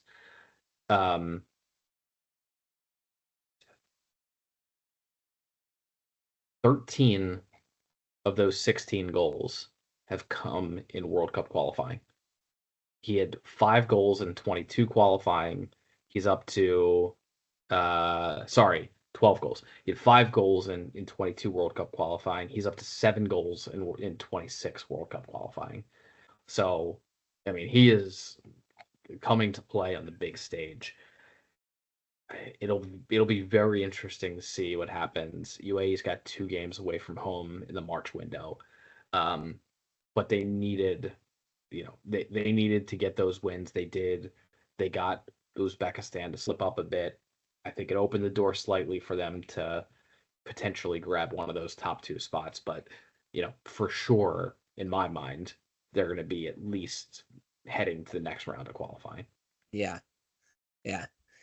So it's interesting because they and I didn't know this. I probably should have, but this would be their second time qualifying for the World Cup. They qualified for the first time in 1990 in Italy. They have been to the World Cup. Interesting. Yeah. I still lean Uzbekistan. I think that, just the calendar this window favored UAE, but I think just, heading towards the second half, the last 4 matches of qualification, I think Uzbekistan, we'll see. They've still got to go to Iran. They've still got to go to the UAE. That's not going to be easy. So, yeah, I mean, I don't think Uzbekistan is there yet. I still favor them, but I mean, it appears to me they certainly have a more difficult schedule. So, we'll see how that goes. But yeah, I'm liking these teams for the top 4. I think Iran's pretty close to locking up a top 2 spot. I think they're not going to struggle to qualify. Yeah, I think it's in the bag almost already for Iran, to be honest, and and for Uzbekistan, yeah, a mixed window, and they've got a tough one coming up again. I mean, they really have to beat Kyrgyzstan, or they should. If they do that, then I think they'll still be feeling pretty comfortable, and then they face, I think they face Iran after that, if I'm not mistaken. Yeah, so there will be an opportunity again for the UAE to close that gap potentially. So yeah, UAE's got to go to Iran next window also, unfortunately. They do. Yeah. Yeah. But yeah, the window is open. I don't think Qatar can get into that top 2. I just can't see that happening at this point. I don't think so, yeah. But yeah, I think it's, still the UAE, still Uzbekistan's to lose. Yeah. Yeah. All right. So in Group B, things got a little more interesting. South Korea picked up 4 points this window, but really Iraq separated themselves a little bit. Iraq and Jordan played. Obviously, they drew. Why would there be any other result? A 0-0 draw. Hey, we said that. We said that on the preview show. I'm pretty sure. I'm pretty sure that we were both in agreement that that's probably going to be a draw of some sort. I know, and but it was packed. 65,000 in attendance for Iraq and Jordan. Yeah. So that was a pretty wild cool environment. Yeah. Iraq picked up a win in their second match. However, at Oman, Jordan was only able to muster a draw against Kuwait. As a result, Iraq has moved up and is now in second on 11 points, with Jordan on 9 in third. It still, to me, feels like it's South Korea in first and then one of Iraq and Jordan for second. Oman, I think, had a huge opportunity this window, and they picked up a win in their first match, but at home against Iraq, I mean, that's your World Cup. Like, that is the one that if you want to qualify, you can't lose that game. Yeah. You have to get at least something out of it, and they did not. And They did not. if they get a draw, Iraq is on 9 points, Jordan's on 9, they're on 7, they're right there. They're now 5 points behind Iraq, 3 behind Jordan. So I think huge blown opportunity for Oman. How are you feeling about this Iraq Jordan battle that's gone back and forth pretty much the entire qualification? Yeah, it's a total tussle for sure. I I think it's gonna stay the way it is. I think Iraq's gonna Mhm. take that second spot. Yeah. But it is definitely a tussle, and yeah, it's been good. I feel like it's lived up to expectations, if I'm Yeah. being honest. I think, yeah, I think Jordan has they obviously they have more work to do, right? Yeah.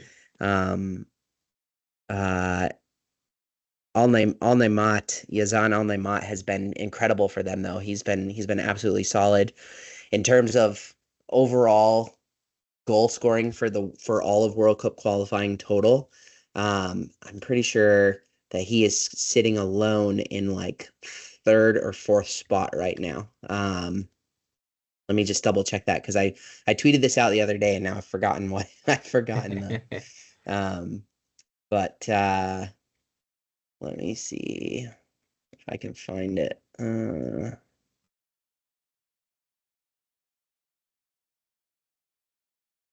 Sorry, just real quick. Let me find this. There we go. Yeah. Yeah, he's in fourth place. He's actually tied for third with Ayase Ueda from Japan with Wow. 8 goals. So yeah, Jordan has the goal scorers. Ayman Hussein for Iraq is in tied in what's that, fourth place on 7 goals with 3 other players. So I mean both these teams obviously what my point is that they have goal scorers, Yeah. but they're so evenly matched in other areas of the pitch that it like evens everything out. And so it's very fine margins. And I feel like Iraq has just that little bit more that's gonna be able to carry them. So Yeah, I'd give Iraq the edge right now. But the very last match in this group, Iraq at Jordan on the final match day. And so will it matter? I think is the question. yeah. And I think that if that game does matter and Iraq is not qualified, I think Jordan wins that and qualifies. At home. Yeah. That could be. That would be That a pretty remarkable conclusion. yeah. That'll be definitely one circled on the calendar. Oh yeah. So we've got 2 match days in March and then 2 in June to wrap it up. Yep. Yep. Um, any concerns about South Korea finishing top 2? No. I know they tripped a little bit this window, but 2 matches, 2 matches away from home, picked up 4 points. I think coming out of this window with 4 points on 2 matches away from home, you can't be upset about that. No, I don't think you can be upset about that. Fourth Yeah. place in this group. Oman's on 6, Kuwait on 4, Palestine on 3. I still like Oman. I've liked Oman. They've been my fourth place pick since the beginning. They've got a lead on the other 2 behind them. Have you flipped over to the Oman side yet? Despite them missing a huge opportunity this window at home against Iraq. Yeah. I'll say Oman there. Yeah. I've liked what I've seen from them a little bit better than what I've seen from Kuwait and Palestine. Like Palestine just they can't score goals. They just draw No. everything. Yeah. They draw or they end up losing, right? So that is a problem.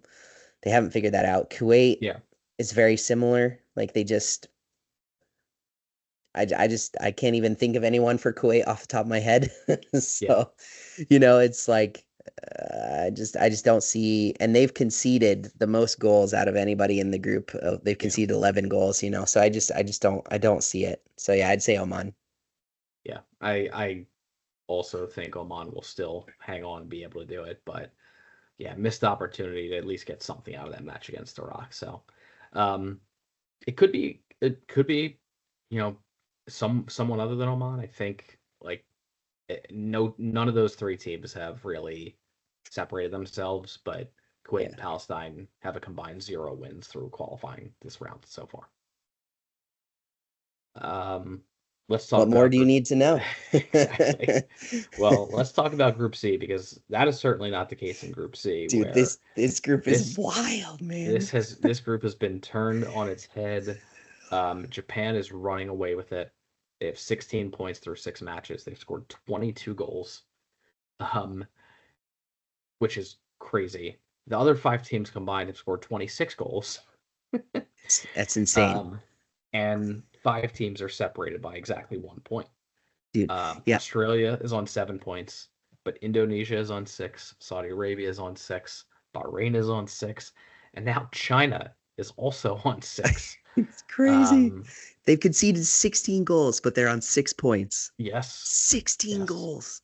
They need to avoid playing Japan, because they've conceded 10 goals to Japan.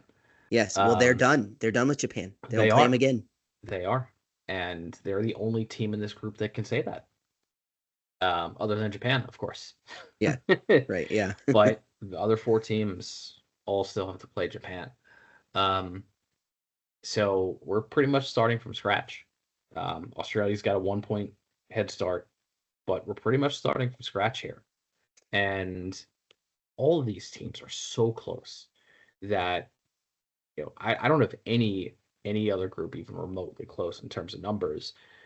China, I have as the lowest chance to either to finish, top 4 at a 30% chance. That's the lowest of any team to finish in the top 4. In the other groups, the lowest is like 5% or 2%. 30%, and they're the lowest. So it's wide open. And I don't know. I don't know who I like at this point. I think I still favor Australia to finish second, even though they've only won 1 of their 6 matches, which is horrible. They picked up a draw against Saudi Arabia, and then picked up a draw against Bahrain, and needed a late equalizer to do it.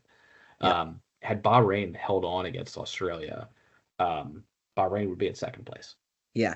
And I predicted that coming out of this window in our previous show, we might see Bahrain in second place. Yes. But they gave up the 96-minute equalizer to Australia and ruined my prediction. So. And they also lost to China. And they did lose to China, which was not good. No. So who do you like now? Because nobody's really shown a lot, but I'm guessing you might say Indonesia. No. So I was super stoked that Kevin Dykes made his debut, and then he ended up going off injured, which was a real bummer. But he seems to be fine. He actually scored the other day for FC Copenhagen, so he's back, and doesn't seem to be a huge injury. But yeah, that game was played in like a monsoon too, by the way. It was like absolutely dumping rain. But who do I like in this group? Man, it's so crazy. I think I'll stay with Australia. Saudi Arabia has been shocking. And if I'm being a little bit honest with you, I kind of like it. Yeah. The Indonesia's win against them was brilliant. I actually that saved Indonesia's window for sure. Yeah. Like I expected them to lose against Japan. I think everybody probably did. I did not expect them to get a win against Saudi Arabia. And yeah, Marcelino Ferdinand, awesome. And there's a photo of him going around, like hang that in the Louvre. Like it's pretty cool. So I'm going to say Australia, but Indonesia again has just continued to impress me, but also at the same time, like I can't believe that China and Bahrain are sitting here on 6 points. Bahrain's a little more believable. Yeah. And maybe for you, you're thinking the opposite. Maybe you're like, I can't believe Indonesia's on 6 points. And I've been not as optimistic about Indonesia as you, but I like what I'm seeing from Indonesia. And Yeah, I think they're right there. I give Australia the edge, but after that, I think it's wide open. I really I think any of these four teams, I guess I lean China the least, but I mean Saudi Arabia's been poor. Like there's no other way to describe it other than they've Yeah, been poor, yeah, and just based on what I'm seeing, I think I do like Indonesia at least to finish third or fourth. yeah. Tough start for Renard, Yeah, and he, I, we talked about this in our preview show. He brought back a lot of his like old guard, right? yeah, Like his old reliables, and I don't think they delivered. yeah, And so that is something that he's going to have to think through now and how he plays that going forward. Um, and I just wonder if they're in a spot of trouble. Like Bahrain has just been really unlucky. I feel like they could definitely be sitting in that second spot in a yeah, much better position, but they've first they got lucky against Indonesia. They got lucky. Then they got not lucky against China because they had scored a goal and then it got disallowed.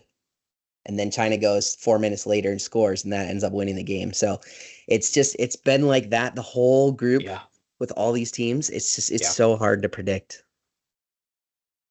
Well, that's why the listeners came here. That's right. So we're not going to give it to them though. Yeah. No, I'm glad we got a group like this. Yeah. I think coming in, we did not expect any of the groups to be this close, second through sixth, this deep into the competition. Yeah. But I'm glad we got a group like this because you've got to believe that all six of these teams in this group think they can go to the World Cup at this point. Yeah. Like Um, how China navigates the March window is going to be critical because yeah, they go to Saudi Arabia, then they host Australia, but then they go to Indonesia and then they host Bahrain. yeah. So like it's none of those are going to be easy, but you kind of wonder Do you if play they for don't lose. draws? Yeah. Yeah, exactly. If they don't lose a lot of ground, like they'll literally be right in the thick of it Yeah, up, which is wild. yeah, absolutely. Um, Bahrain is the one team that does not have two home games left. They only have one. Japan has three. Everybody else has two. So Bahrain is up against it a little bit from that aspect, but Yeah. um, yeah, it's wide open at this point. I'm gonna say Australia qualifies directly, and I'm gonna go with Saudi Arabia and Indonesia third and fourth in some order. Okay. All right. So lots to come in March for Asia. Quickly, we're not going to talk about it in the show. I know, we were talking a little bit before we started. There will be a draw coming up for the AFC Asian Cup qualification. So you're not going to see these teams that are in World Cup qualifying, but there are 6 spots at the Asian Cup left, and qualifying for those will take place in 2025. We're gonna have a preview show for the draw, just talk about that a little bit, but you'll see all of these teams, all 18 of these teams at the Asian Cup. The other 6 teams will be determined through this last qualification process. So more to come there in a future show. Yep. All right. So that does it for Asian qualifying. We had one more confederation reach the conclusion of the group stage, and that's the OFC. It was a quick group stage, the October-November window. It feels like the excitement came and went way too quickly. I know. Just, looking forward to some of these games, getting to see them on FIFA Plus, and then there was no drama in Group A, really, after No. the first match day, unfortunately. New Caledonia and Fiji advanced. But after the first match day, we knew that both of those teams would advance. New Caledonia picked up a huge win over the Solomon Islands. Fiji in a wild 3-3 draw with Papua New Guinea. Both of those results were enough to get those teams to the next round. So unfortunately, the Solomon Islands was already out, headed into the final match day. New Caledonia and Fiji. I think I was a little bit more impressed with New Caledonia. Um, Fiji did get the win against the Solomon Islands, but drawing 3-3 against Papua New Guinea is not a great result. Um, but these are the two teams going through, New Caledonia and Fiji. What did you see out of these teams, and do you like either of them maybe a little bit more than the other? So we know what's happening going forward. So that's kind of affecting my answer here because we know Fiji's going to face New Zealand. Yes. And we know New Caledonia is going to face Tahiti, which I think is going to be a great match. It's like a matchup of the France like Z teams. Yep. which is and I mean no offense. I think it's going to be pretty cool. Yeah, I haven't been overly impressed with Fiji, if I'm being honest. I have been more impressed with New Caledonia, like you. And I'm going to talk about him because this is a huge chance. They've got now until March to convince Koba Coindretti to come and play for New Caledonia. And I think he could just be such a big addition to this team that it would be incredible. And for New Caledonia to maybe secure that playoff spot, because that's what I think is going to happen. And having him like locked in, I think is a huge boost for them going into the intercontinental playoffs. So, yeah. I mean, Fiji is going to have to really have like the best game of their life to have any chance against New Zealand, because honestly, New Zealand, they've scored 19 goals. They've only conceded one. That's basically what we expected. Yeah. And I don't see that really changing. So, I think the other team the last team to talk about is really Tahiti, and they stormed back this month, and I kind of thought that they would, and I think you thought that as well. And they looked pretty good doing it, if we're being honest. There's a player that's playing in Luxembourg right now, actually, who moved there from the Tahitian League. So you would think that the Federation has records of that. I would love to see him get called up for the first time. Be interesting to anyways. But I think New Caledonia and Tahiti is a very even match. I'm pretty excited for that one. I think that's going to be really good. Yeah. Yeah. And I think I agree. I also think that if you think back to our October preview show, we were talking about that New Zealand Tahiti match during the group stage, and I was cautiously optimistic that Tahiti would be able to keep it close. And a 3-0 scoreline, I think I said something along the lines of, I wouldn't expect them to beat Tahiti by more than like 2 or 3 goals. And so obviously New Zealand's the favorite. I do think the 3 teams that are in the semifinal, New Caledonia, Tahiti, and Fiji, I think all of them are reasonably close in quality. I do think New Zealand's going to take care of Fiji pretty easily, but I think the final is going to be a tougher game. Like, I do expect New Zealand to win, of course, but I feel like that final, you're not going to see an 8-1 scoreline or an 8-0 scoreline like you saw this window for New Zealand. Yeah. I don't think so either. I would hope not.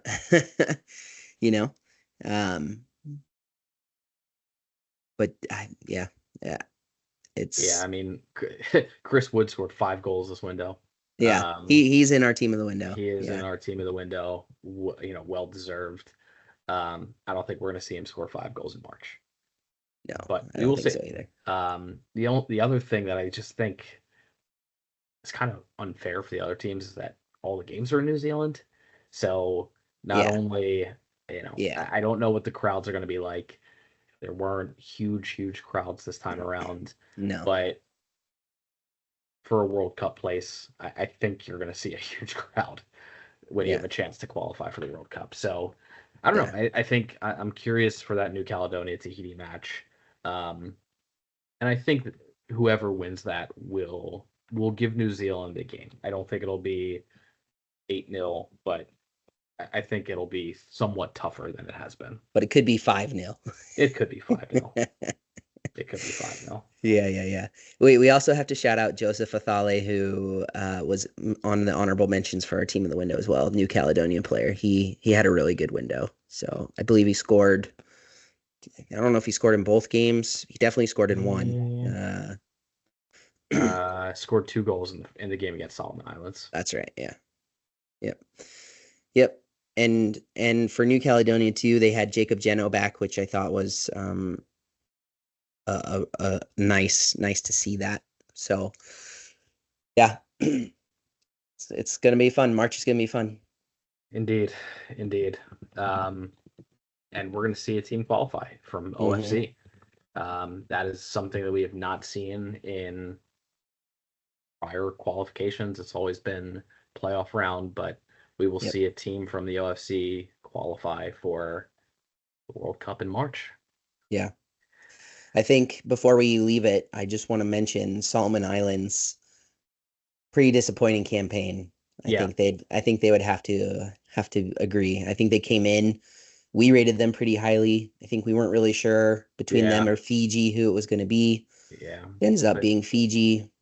Coming out of the Nations Cup, though, we had concerns about the Solomon Islands. We did. Yep. Yes, we did. So.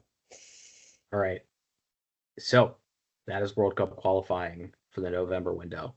We're going to see CAF back next year. Finally, it felt like CAF World Cup qualifying was flying, but took a hiatus.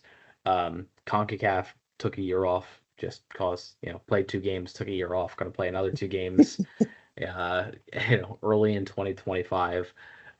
More World Cup qualifying to come. UEFA is going to pivot as we'll talk about the Nations League in a bit, but 2025 is a World Cup qualifying year. You're going to see across the globe, everybody's going to be focused.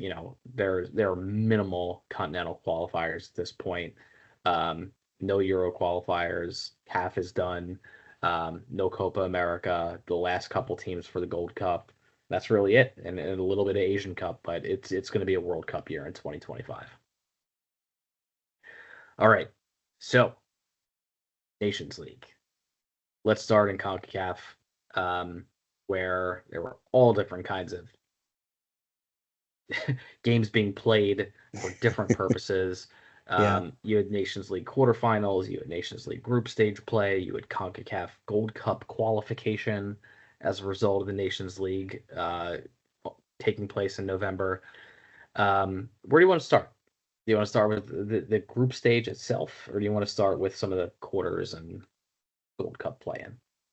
Let's do the group stage because that was more entertaining in my opinion. It was. I think, as we've stated many times, CONCACAF Nations League Group B is where it's at. League A has gotten better. I will say that. Yes. But League B is still just, in my opinion, the most exciting. So El Salvador and St. Vincent and the Grenadines in Group A.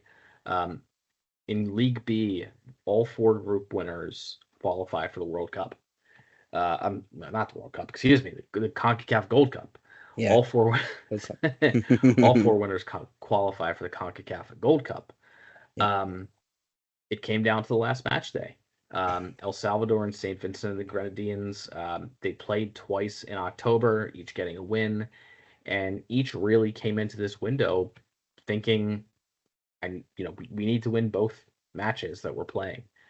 El Salvador got the job done, but not in convincing fashion whatsoever. They picked up a winner against Bonaire in the 83rd minute. They scored against Montserrat in the 9th minute, but weren't able to find another goal the entire match. And those were the scorelines. El Salvador picked up 2 1-0 wins and got promoted to League A and qualified for the Gold Cup. They were clearly frustrated. I think they were really disappointed with their performance. I was disappointed with their performance. I think you were as well. El Salvador has not looked all that great during the Nations League, in my opinion. St. Vincent and the Grenadines were right there the whole way. Also picked up 2 wins this window, defeating Montserrat and Bonaire. But Yeah, I'm concerned about El Salvador. They seem like a team to me that getting promoted to League A, I feel like they're definitely at risk of going right back down to B, and I'm really not optimistic about them heading into the Gold Cup. Yeah, I'm not really either. I agree with you 100%, and we've kind of talked about that they just haven't sold us, you know. Yeah, So, yeah, right there with you. I don't think I would have necessarily been sold by the Vinci Heat either. If they were yeah, the ones that went up, I think they'd probably be coming straight back down. But, yeah, but yeah. I think I don't disagree. I think what I really took away from this is that El Salvador is probably a lot closer to the middle of the pack than the top of the pack. yeah, I think we learned more about El Salvador than we did about the Vinci Heat. yeah, yeah. But they got the job done, and they're going to get promoted, and we will see them at the Gold Cup next summer. Yes, and St. Vincent goes into the play-in, which we'll talk about in a minute. Yes. Montserrat finished last, got relegated to League C. So congrats to Bonaire on staying up. Yeah, That's something that they were likely favored to get relegated back down. Tough break for Montserrat. I just feel like they're not as poor as the results showed.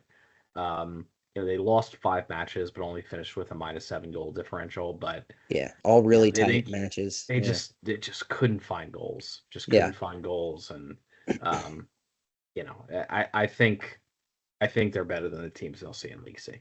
yeah. Oh yeah, I think they'll bounce right back. And Yeah. it's tough. It's tough to win games when you only bring a squad of 13 players. So, All right. yeah. So I think one of our next projects over the winter, while things are a little bit quieter is who's got Montserrat lineage that they Yeah. can call into the squad. Because they were Yes. doing well for a while, bringing in new players, and they were relative unknown. They weren't playing games for a very long time, and they burst back onto the scenes and had some pretty good success. So I think they'll also not be upset about being away from El Salvador for some time. Yeah. Agreed. Agreed. All right, Group B, it was Curacao. Um, Things looked a little hairy after the first 3 match days. St. Lucia was on 9 points. Curacao was on 4 points. Curacao had a 5 point deficit, and they won the group by 4 points. Tremendous turnaround, winning their final 3 matches. St. Lucia, absolutely dreadful. It is remarkable to think they're the same team we saw in September. Yeah. And we talked about the squad, and I thought they brought a stronger squad than October, but it was ugly. They lost 4-0 to Grenada and lost 4-1 to Curacao. And going into that last match with Curacao, they had a chance. They won. They were going to get Yep. promoted and go to the Gold Cup. Curacao scored. St. Lucia equalized almost immediately, and then Curacao took the lead immediately right after that. It was just 3 goals back to Boom, back boom, to boom. back. Yep. But Curacao was clearly the better team. That was evident pretty much end to end. Picked up a 5-0 win over St. Martin, a 4-1 win over St. Lucia, 9 goals this window. Finally, the Curacao team we expected, we saw show up, get promoted to League A. They'll be at the Gold Cup. A lot of good players scored for Curacao. Juninho, 3 goals. Margarita, 4 goals, made our team of the window. Yep. Castanier, 2 goals. It was a much more professional performance from Curacao than you'd expect to see from them. Yeah. Yeah, they looked really good, and I was impressed also with Eli Room at the back.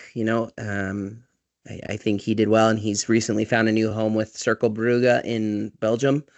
So that's positive for him. He'd been free agent for quite some time. But yeah, I'm liking what I'm seeing from Curacao right now, and I hope that they're able to bring a strong squad to the Gold Cup. I think they can make some noise there. I think it's much better for them when they've got Dick Advocat on the sidelines versus not. He's had some health issues. So that's been a plus. But I mean, Bakuna is so key to this team. The number of goals that he scores is Yeah. crazy. Margaritha has been immense. That's why he made our team of the window. I mean, he's a silky player, and Yeah. he can create things, and that's a huge positive for them. They need that. And then I've also been really impressed with Lovano Comenencia from Juventus. He's playing for the under 23 team, but for Juventus, but he came in October, and he's made a really good impact with this team. So I'm excited for them. There's still some players that they're trying to hunt down and lock down, Yep. and maybe qualification to Gold Cup and getting back into League A will help them Yeah. secure, and They've World got Cup big too. matches coming up. I mean, Yeah, yeah, I mean they're in a great spot. I know that, they're in a great spot for World Cup qualifying. You're talking about, as you mentioned, the Nations League A. You're talking about Gold Cup. I mean, that those are all the things you would want to play for in CONCACAF, and right. they're right in it for all of them. So, yeah, hopefully we see some more of that. I think it would be really good for Curacao. Yeah, and they're not done with St. Lucia yet either. That's who Yeah, they play next in World Cup qualifying. So St. Lucia might have yeah, St. Lucia could definitely cause cause some issues if they try to, if they're getting yeah. revenge. It Because depends what St. Lucia team we see. I correct, think correct, correct. And so it speaking of is. St. Lucia, yeah, Yeah, I mean they had a bit of what I deemed to be a better squad this month than they did last month, but I don't know, they really struggled. So I haven't been able to put my finger quite on why, but yeah, wasn't good. So St. and Martin is a team I I know. was just I know gonna you say like to that, yeah. talk about. Got relegated, but Yeah. they didn't have the best performance against Curacao, but picked up a big 3-0 win over Grenada. Um, Grenada obviously wasn't playing for anything in that match, and Yeah. St. Martin had been relegated after the fifth match. But they're a team you liked. I mean, the past two windows they picked up a 4-0 win and a 3-0 win in this Yeah. group. Um, and yeah, it's the other four were not great, but No. um, definitely a team to keep your eye on. Just has brought in more players. I know you've talked about them a few times. Yeah, and I'm hoping that them going down doesn't diminish from those players still wanting to play for them. I'm hoping that we still see those players come in, because if they do, I think they could bounce right back. And it's that's the thing that I like about Nations League is it provides these countries, these smaller nations, an opportunity to get meaningful games, which is exactly what Yep. it's designed for. And St. Martin, I think, has been one of the countries that has benefited the most from Nations League. And Yeah. yes, they got relegated, but the way that they've been playing recently Oh yeah. has drastically improved. So Yeah. like that has been a huge positive. And I mean, we've talked about the Nations League for years, Yeah, but the Nations League is not intended to make the best teams better. Like right, that's not the purpose. The purpose right. is for, you know, middle of the pack or lower teams that aren't getting regular games and regular competition to get games against teams that are of a similar level so Yeah, that they can improve. right. And I think both the UEFA and CONCACAF Nations Leagues have been tremendously successful. I think it's a great concept. I think it's worked really well to achieve the desired outcome. As you mentioned, St. Martin, I think, is a great example. They weren't getting regular matches. They weren't playing this level of competition on a regular basis. And when you're not doing that, it makes it almost impossible to get players to want to play for your team, Yep. especially if they have other options. And now a team like St. Martin's like, okay, they're not a FIFA nation, not a good sell. But if you're getting regular Nations League games, I mean, why not? And you're getting good competition and have a chance to qualify for the Gold Cup and things like that, why not? So I think it's been a pretty big success from that standpoint. Agreed. Yep. All right. Let's head down to Group C, where not not a whole lot happened this window. Haiti just continued their dominance. I mean, this end to end Haiti, 18 points, 29 goals, 5 conceded. As we said before the September window even started, Haiti has no business being in League B. They are a far, far, far better team. Anything other than 18 points, I would have been shocked, frankly. Yeah. I think Haiti is good enough to be in the Nations League quarterfinals. Like they're I know. they're that good a team. Yeah. So they'll be at the Gold Cup. They'll be a dangerous team at the Gold Cup. They're getting promoted to League A. Yeah, I don't know if anything else you want to add on Haiti other than they didn't belong here. I think they're a dark horse for the Gold Cup. Yeah, I think that's very fair.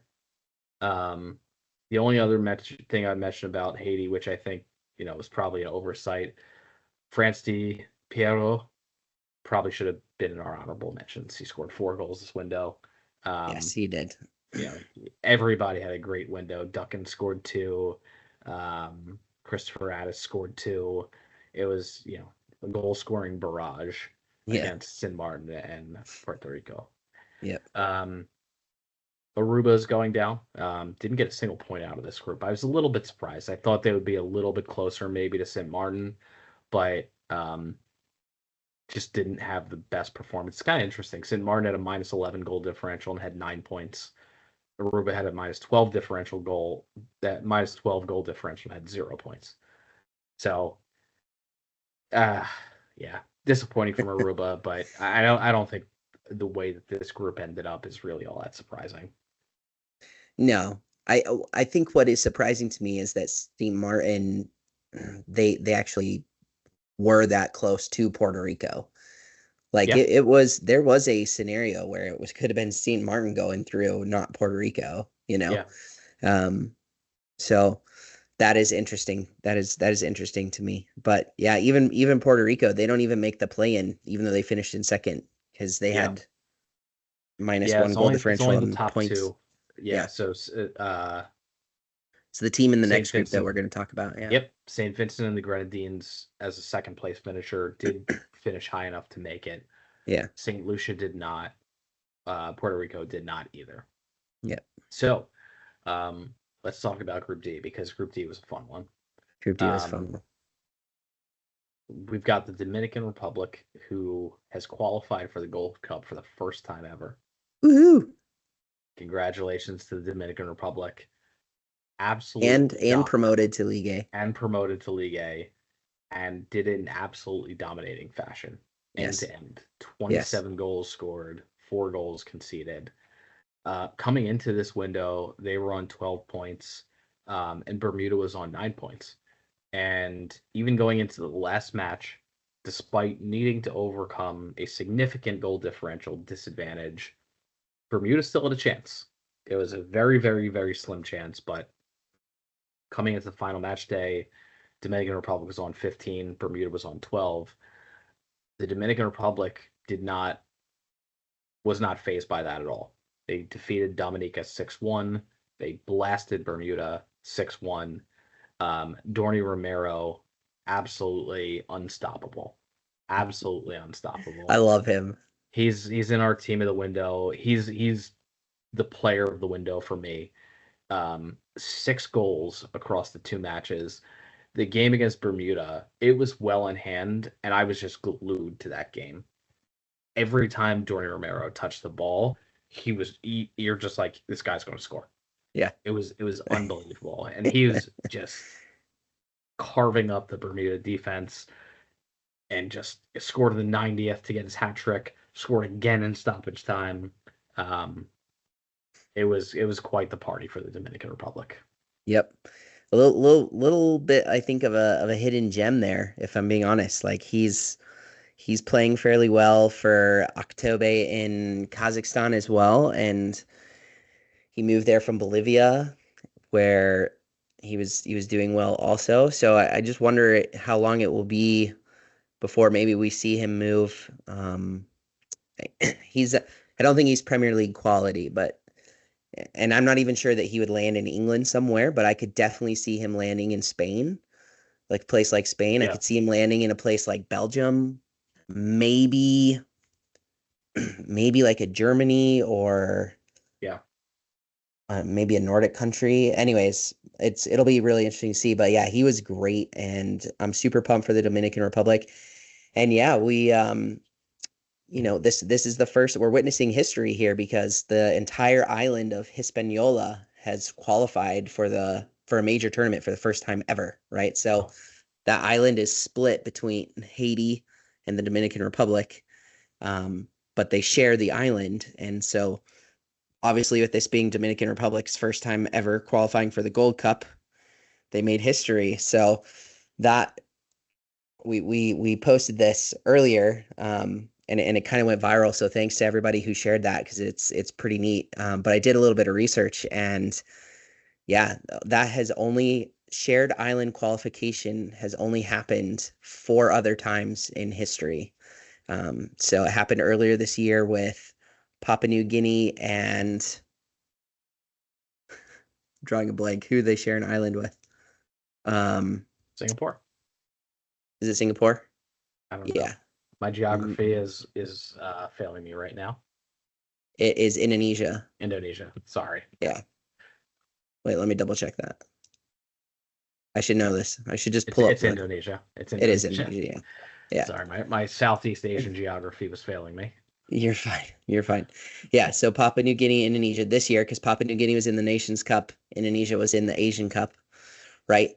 And then it's happened twice with the UK, where Wales, England, and Scotland all qualified for the World Cup.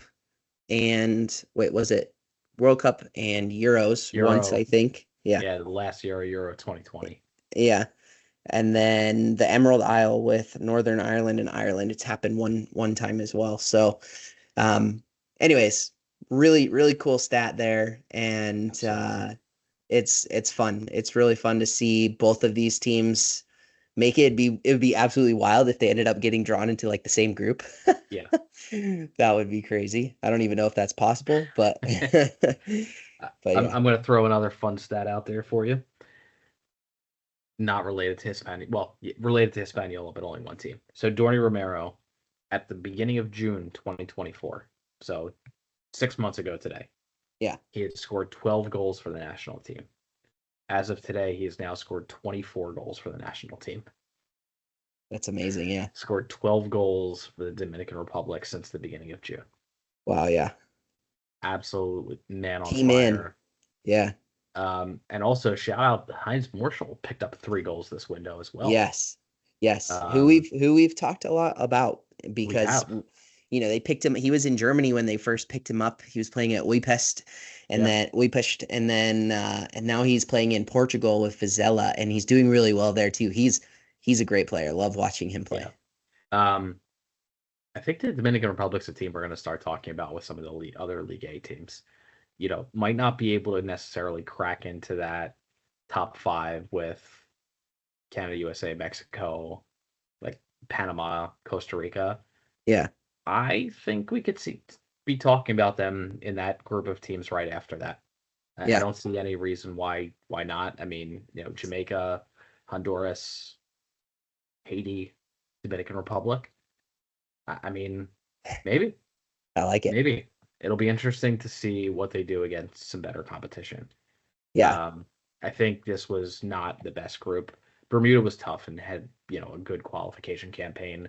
They're the other team that's going to be in the Gold Cup prelims, so Bermuda still has a chance to get to the Gold Cup as well. But it's, I'm excited to see the Dominican Republic in June World Cup qualifying and then at the Gold Cup as well. Yeah. It's gonna be really fun. I'm looking forward to that too. And those bigger opportunities, playing better opponents, is gonna hopefully attract other players. Like, agreed. Heaven forbid, like Peter Gonzalez. Like, where are you, bro? Get in. Come on. I think after seeing what the team has done and with everything that's coming up, I think there's going to be a lot more interest than there has been previously. So definitely a team to watch. Yep. All right. Let's talk about the Nations League. I'm sorry, I keep going back and forth. Nations League, Gold Cup. The Gold Cup play-ins and then it'll come back to the Nations League quarterfinals. Okay. So had 4 matches on the Gold Cup play-ins, or sort of 4 pairings. 2 teams played home and away. The first, Guadeloupe defeated the Cayman Islands 7-0. The second, Cuba defeated St. Kitts and Nevis 5-1 in aggregate, despite being down after the first leg, and we'll come back to that. French Guiana and Belize. Belize advanced 4-3 after some roster issues with French Guiana, which we'll come back to as well.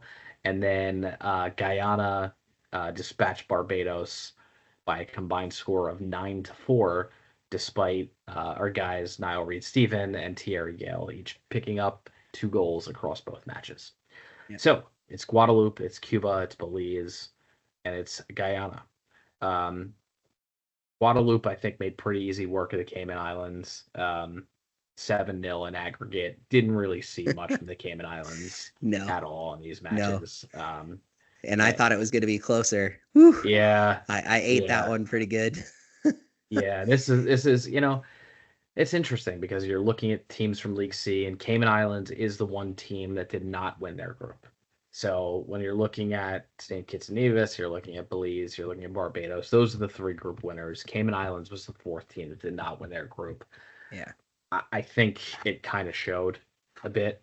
And even though they are going to be promoted to League B, I think it kind of showed, like, you can't win your group in League C coming up against a team that was in League A. Just probably too tall a task. Yeah. I thought Guadeloupe looked okay. They got the job done in the first match. I think the second match was really just a formality at that point. How are you feeling about Guadeloupe moving forward? Anything you're taking away from this window? I mean, it's hard because it's the Cayman Islands, right? Yes. And so I thought the Cayman Islands would do better, but they didn't. And so, I was happy that even with not their strongest squad, Guadeloupe really took care of business, because they struggled to do that in October, which was disappointing. Yeah. But they did it here, and I was also very excited to see Kenny Mixter get his first goal for them. This was his first call up. He plays in Luxembourg, and so he scored for them, and that was exciting. So, yeah, I think Guadeloupe will be really tough for their next opponent, which I think we're going to discuss momentarily. Yes, and so Cuba. Cuba, yeah. Cuba has advanced 5-2 over St. Kitts and Nevis. But St. Kitts and Nevis won first leg. They won 2-1. This is the only matchup where a team won the first leg but did not advance. And one of the members of Cuba, Luis Paradela, made our honorable mentions for the window. Picked up a goal in each match. How are you feeling about Cuba? Were you nervous about Cuba coming out of the first match? I was. I thought actually we might see our first upset. Yeah. I was seriously hoping, nothing against Cuba, but I was kind of hoping that we would see St. Kitts and Nevis do it. But yeah, they kind of got skunked in the reverse leg, so didn't end up being that close. And so good for Cuba. Yeah. I was a little surprised to see Cuba lose the first match. I really thought that they would, be in pretty good shape. But yeah, it was not easy at all. And the second match, I think they showed their class. So it is interesting. I'm just looking at, we probably should have mentioned some of the legs, and I guess we'll talk a little bit about this after we talk about the Nations League quarterfinals and the losers. So each of these winners are going to go into head-to-head matches. So it's going to be these 4 winners. It's going to be the 2 teams that we mentioned before, St. Vincent and the Grenadines and Bermuda, and then it's going to be a whole mishmash of other teams, winners and losers. But we should have mentioned Guadeloupe's going to get Nicaragua. and then Cuba is actually going to get Trinidad and Tobago. Mm-hmm. So Guadeloupe, Nicaragua is going to be interesting. I don't know Cuba, how I feel about them against Trinidad and Tobago. I feel like they're probably going to be underdogs, but I definitely feel like it's there for the taking. I agree, especially the way that Trinidad's been playing lately. Yeah. I think it's definitely there for the taking. I think that Nicaragua Guadeloupe matchup Yeah. is going to be pretty tight. I think so too. That should be I a think good so one. too. Yeah, I'm looking forward to Nicaragua that. has been up and down. But I think Guadeloupe, I mean, you're talking again, both these teams came out of League A. Right. And we're playing against each other very recently. Yeah. And so it should be close. I think all the playoffs are, for the most part, going to be close. There are a couple that maybe not, but towards that bottom where you're talking about these teams that were coming out of League A, very, very tough matchup. Belize. Let's talk about Belize. Well, let's talk about French Guiana first, because initially these games weren't even going to be played. Yeah. So French Guiana announced that they had withdrawn, and it was really weird. It was an announcement made by the president, and it was basically like the last thing that he ever did because he was on his way out. So they literally had elections for the president of the it's not even a federation, it's a department because they're a department of France. But they had elections like 1 maybe 2 days later, and then they made the announcement on I think they made the announcement either Wednesday or Thursday. They had elections on Saturday or Sunday. No, that couldn't be it because they had fielded the team. So I had to back my timeline up. Anyways, they announced it the Sunday before or the Sunday the week of, and then they had the elections either Monday or Tuesday, maybe is what it was. And then the Anyways, games were Thursday. Yeah. So, anyways, regardless, they were CONCACAF was going to slap them with a massive fine if they didn't field the team. Basically, is what it came down to. And also, they brought a team. So they brought a team, and the outgoing president, there are a lot of allegations against him about corruption and money laundering and a whole bunch of different stuff. And so he knew he was on his way out, and I think he just wanted to F around with people. And so they released that, and then a couple days later they announced, oh, never mind, we changed our minds because we have been forced to field the team because CONCACAF is going to slap us with this big fine. And so it was all domestic-based players except for one who plays here in the U.S. in one of the lower leagues here. He was the only non-domestic player, and they scrambled together and put something together, and they to their credit, they made it fairly close. It is disappointing because I feel like if they had been able to get some of their overseas guys there, which was the whole reason why they said they couldn't do it in the first place, was money, right? Like financially, they couldn't support bringing the players in or some mumbo jumbo like that.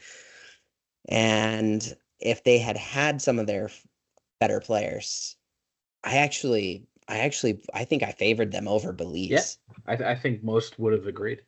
Yeah. Belize, again, team coming out of League C versus French Guiana that was in League A. I think most expected the League A teams would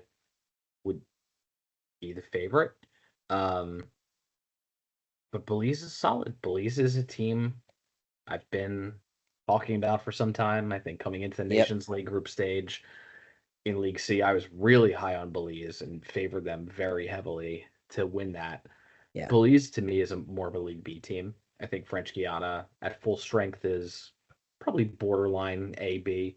I would have favored them, but I think it would have been close. But yeah, Belize Jaguars picked up a 2-1 win at home, and then we're up 2-1 most of the second half against French Guiana. French Guiana got one back, but Belize was for the most part in control, and is now going to advance and get to play Costa Rica for a spot at the Gold Cup. Yeah, which I don't see that going well for them. Yeah, Yeah. that's not an ideal matchup for them. No, no. So yeah, I mean Costa Rica is going to be heavily favored in that. I think it would take something really remarkable, especially over two legs for them to beat Costa Rica. So, um, but yeah, I mean, congrats to them. They're basically in the final round to qualify for the Gold Cup. Um, Fun fact about Belize. Well, it's partially a fun fact. So Belize has only been to the Gold Cup one time in 2013. Hmm. Um, I was in Belize in 2013, and we were touring and on a bus around, and it's a fun story. But um, we had a guy, that's at the front. He's telling us about Belize. He's on the bus, and he gets into, by the way, this is the first time we're ever going to the Gold Cup. They were fired up. They were really excited. They had a horrible Gold Cup, but they were so excited just, to get to their first Gold Cup. So, I mean, it's a huge task this time around, but they really love it, and I think, especially against Costa Rica, I think they're gonna get a lot of support. Yeah, it's gonna be exciting. Tough, but exciting for them. Indeed, indeed. All right, and then the last matchup, Guyana. Man, Barbados took the lead in the first game. They went up 1-0. I was thinking, I'm Here we like, go. they're gonna do it, Yeah. and Guyana Nope. equalized, and it was 1-1 at half, and then the wheels fell off for Barbados. Yeah. Guyana scored three more in the first leg, and that was in Barbados. I think after that first leg, you kind of knew it was not going to go well for Barbados. Guyana scored a couple more. It was up 3-0 at half, and Yeah. really that was the end for Barbados. I'm disappointed. They still scored 4 goals, but you can't concede 9. Yes. And that was their as, undoing. Yeah. as many times as we've talked about Barbados, it's been the same conversation. They've always been able to find goals, but keeping people off the score sheet is their Achilles heel, and it doesn't appear that they've figured that out yet. Yeah. Yeah. Yeah. I mean, for Guyana, I think he didn't make our list, but I do want to make sure we mention Osaze de Rosario, who, if you remember the de Rosario name, yes, he is the son of the Canadian international. So Dwayne. Dwayne. Yeah, he's decided that he's going to represent Guyana, whereas his dad represented Canada. But it's so interesting. He performed so well for Guyana, but he can't get a game for the Seattle Sounders. Like it's really interesting. So, I just that I find very interesting. But yeah, he scored 4 goals as well in this window. Yeah, it sounds like he needs a move. It does sound like he needs a move. Yeah, agreed. No, I completely agree with you. I was also really excited for Guyana that Enoch George scored. I think maybe we mentioned him in our show in October because he was on the list for Guyana, or no, he wasn't on the list for Guyana. His club in the Netherlands announced that he was getting called up. But when the list came out, he wasn't on it. So we were like, what the heck? Turns out there were some administrative issues that were going on there. He had to get paperwork sorted out. So he's in the squad this month. He scored his first goal for Guyana. So that's exciting. Another exciting prospect. And he got assisted by Isaiah Jones, the Middlesbrough man, on his goal. So, like, Guyana is going to play Guatemala, which I actually. So here's the thing: if Guyana can stop leaking goals, yeah, I think they have a really good shot. Yeah, I'm looking forward to that matchup as well. Yeah. That's the other one that I'm kind of like. I mean, that's gonna be good. leaking goals is a good way to put it. I mean, you're conceding 4 goals against Barbados. Yeah, not good. Not good. Yeah, I favor Guatemala in that, but I don't know. Guatemala's, I feel like they've come close and just haven't really pushed more recently to like get over the hump. So yeah, I don't know. I think maybe we do see Guyana upset them. Guatemala made the quarters of the Gold Cup the last time out, so they're going to be a tough team, but for sure. Yeah, that's going to be an interesting one. Guyana matches are always high scoring. Yeah. Yes. So, Which doesn't always favor them. That's what I'm worried yes. about. Yes, So, indeed. Indeed. yeah. All right. So those were the play-in matches. We also had the Nations League quarterfinals, which saw the four idle teams from the prior windows finally get involved in some of the action. Um, all four of those teams advanced, but it was not easy. And Panama, Costa Rica again, back and forth. Um, Panama won on aggregate 3-2. Won the first match in Costa Rica, wasn't able to get a win against Costa Rica. Um, I feel like when these two teams play, it's always close. I think right now Panama's probably the better team, but to me, these are just like 4 and 5 in CONCACAF year after year after year. Yeah. This is a really fun matchup, and we knew it would be, and it played out exactly like I was hoping it would. I was writing a match report for the second leg of this one, and yeah, that game was absolutely wild. Like Costa Rica, multiple goals ruled out by VAR. Panama getting people sent off, and yeah, it was electric. So I really enjoyed watching that game. I thought it was both those games were great. I think Panama in the end deserved to go through. I didn't think Costa Rica played poorly by any stretch of the imagination. I just think Panama played better. So I was happy with that. They'll end up playing the United States, who more or less kind of rolled over Jamaica, to be honest. I was expecting more from Jamaica, but I always expect more from Jamaica, and they never seem to deliver. I mean, they had Bailey back and everybody, but it just didn't work out that way. So the first match was a little bit closer. I mean, the U.S. scored quickly, but wasn't able to find a second goal. It was a little more back and forth. Yeah. Second game, the U.S. just, showed their class against Jamaica, scored 3 goals in the first half. It was 4-0 on aggregate heading into the second half. So it was over at that point, but not a whole lot from Jamaica. And we'll see them in the Gold Cup qualifyings, playing St. Vincent and the Grenadines, which is going to be an interesting battle. Mm-hmm. I'm sure Jamaica will be the favorite in that one. But I'm curious because Jamaica has not really been playing that well, and St. Vincent and the Grenadines has. I think they've been playing better. Different competition, of course, but I think that makes for a really interesting matchup. Yeah, I agree. Who do you like between the U.S. and Panama? I think it's going to be tight again. Yeah. Like Panama plays you tight. Yeah. And the U.S., I just Panama is no Jamaica. I think it's gonna be a lot tougher for the United States. I agree. I'm gonna say Panama, actually. Okay. I'm gonna say Panama, and I'm probably incorrect there, but I'm gonna say Panama. Yeah. Yeah. Very fair. Very fair. What are you saying? U.S. I'm going to say the U.S., but I agree with everything you said, other than your pick. I think they're going to play the U.S. much tougher than Jamaica will. Always give the U.S. trouble.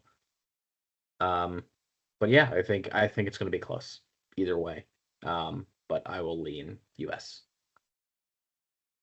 All right. So if we look at the other side of the bracket, yes. So Canada, Suriname, let's start there. So I was really happy with the way Suriname played that first leg. Yeah. They kept it tight. I was hoping that they might be able to do a little bit better. But yeah, then they went to Canada, and I don't know, the manager didn't make any changes to the team. He put out the same squad. But you just lost the game. Huh? So that was confusing to me, and it kind of backfired on him, and Yeah. they ended up. It was not really close in the end, which was a little No. disappointing. But I'm glad that Suriname was in this, in this place. Like it's like Yeah. fresh blood, right? So Yeah. I'm not discouraged by the fact that they got knocked out, because I think I kind of expected it. I was hoping for something different, Yeah. but I expected it, and I'm pretty sure that you did as well. I did. It was the second game was another one where you're just, you may not see Canada that often. Like, they're not playing games that often. And games like that remind you just how good they actually are. And they're going to be tough. I think they're going to give Mexico a really good fight in the semifinals. Yes, because Mexico, of course, even though Honduras had a 2-0 aggregate lead going into the second leg, Yet again. but this time it wasn't even close. No. Like, No. And Honduras had a 2-0 lead. Mexico, it took them till almost half to find the first goal. And then it was just a barrage the entire second half. Yeah. It didn't take Mexico until the 47th minute of extra time this time to find their second goal. They got it in the 72nd minute. And once they got that equalizer, it just crumbled. It was just a matter of time. I mean, Honduras was not generating a single scoring chance. Yeah. They would have needed to hold on for another 20 minutes plus another 30 minutes of extra time, which was not happening. No. It did take Mexico until the 85th. They scored another one late, but yeah, great effort by Honduras in the first match, but I don't know if it's just tactics or they're just that much below Mexico. But they came into that match and the plan was hold on to the lead. And it's really hard to play hold on to the lead for 90 minutes. Yeah. It's hard enough when you have a lead for 10 minutes or 15 minutes or a half hour. For 90 minutes, you've got to be more offensive. Yeah. And you might risk giving up a goal or two, but you might get one too. And that strategy clearly did not work for Honduras. Yeah. So if Bermuda has Naki Wells and I don't know, everybody else, do you think that they stand a chance of knocking out Honduras? I think it'll be tough. I think they have a better chance than they would if they had Jamaica. So I'll say that. Yeah. Or Costa Rica. Yeah. So I think they have a chance. I think it's going to be tough though. I think it's going to be really tough. I could see something similar happening to like some of these matches like the Suriname, Canada, or Jamaica, where it's like they're at home in the first leg and hold on for a 1-0 loss, but then lose by a couple goals. I could see one of those happening. So here's the thing, like, Honduras, those Central American countries, they have like this way of playing, right? Where there's a lot of diving, there's a lot of rolling around, there's a lot of getting in the referee's face, right? Yep. Like Bermuda in their group, like Dominican Republic, they just don't play that way. Dominican Republic plays more, I'm going to call proper football, where it's much less diving, rolling around, screaming, you twisted my pinky, give him a red card, blah, blah, blah type thing, right? Like Honduras is going to be all about that, right? Like Honduras is going to play him dirty, and I'm not sure that Bermuda is prepped for that. Yeah. So yeah, I can definitely see that happening. It's an interesting matchup. It is definitely an interesting matchup. Yeah. I think we maybe see one or two surprises in that, 7 head-to-head matchups. I don't know that we see much more than that. Yeah. Yeah. And we didn't mention Suriname's playing Martinique, which I think Suriname could win that. Oh, I think so too. Martinique will be tough. And it's really a bummer because I'd actually like to see both of those teams at the Gold Cup. Yeah, for sure. But for sure. We won't. So I would say Suriname on that one. Yeah. All right. Well, that does it for CONCACAF. I'm going to propose a somewhat abbreviated Nations League version for UEFA. We did, see the conclusion of the Nations League group stage. There were a few different things that still needed to happen this November window, which we'll highlight. But one of the main things that was going on was where these teams would end up for World Cup qualifying. The World Cup qualifying draw is going to take place on the 13th of December. The November FIFA rankings are out and the pots are known. We are going to do a separate preview show to talk about the draw and talk about where the teams are. But, some things were at stake in the Nations League in terms of promotion relegation, but there are a lot of teams really focused on where they're going to end up for World Cup qualifying. The Nations League is going to feed World Cup qualifying playoffs, in addition to now the pots being settled. So we'll talk about all that in a separate show that we're going to release in the next week or two ahead of the draw. But focusing on the Nations League here, League A. The 8 teams that are in the quarterfinals: Portugal, Croatia, France, Italy, Germany, Netherlands, Spain, Denmark. I'm not surprised by any of those teams. No. Basically, headed into the tournament. And, I've seen some commentary as well. I think people are generally happy with how League A turned out from the top 8. I think you could ask most people who are the top 8 teams in Europe. I think you could argue that England may belong in there. But other than that, I think it's these teams. And so, not a whole lot of surprise, not really a whole lot of drama, honestly. Croatia did leave it a little bit late. They drew against Portugal. Scotland was able to win 2 matches and keep themselves out of the relegation zone. They're going to be in the playoffs. But, Croatia did leave it a little bit late. Actually, towards the end, Croatia was drawing with Portugal. Had Croatia conceded to Portugal, they actually would have finished third.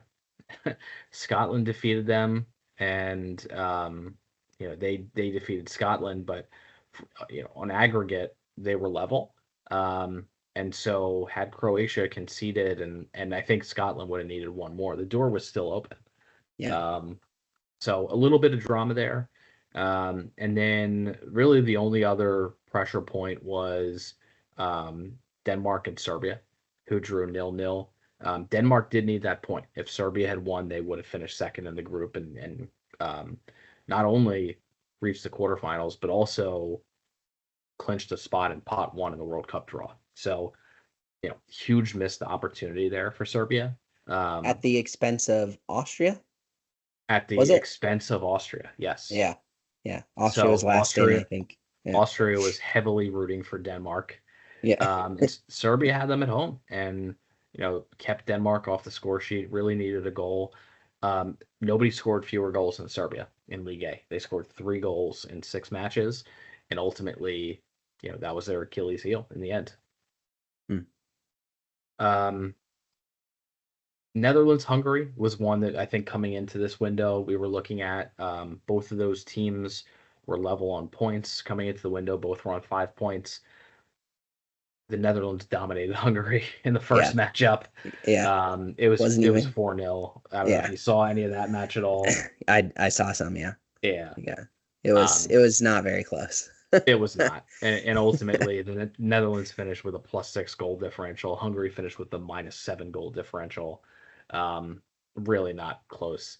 And then just the last thing from League A, and just ask if you have any other notes. So, being directly relegated to League B, Poland, Israel, Bosnia, Switzerland, and then headed to the playoffs for relegation are Scotland, Belgium, Hungary, and Serbia.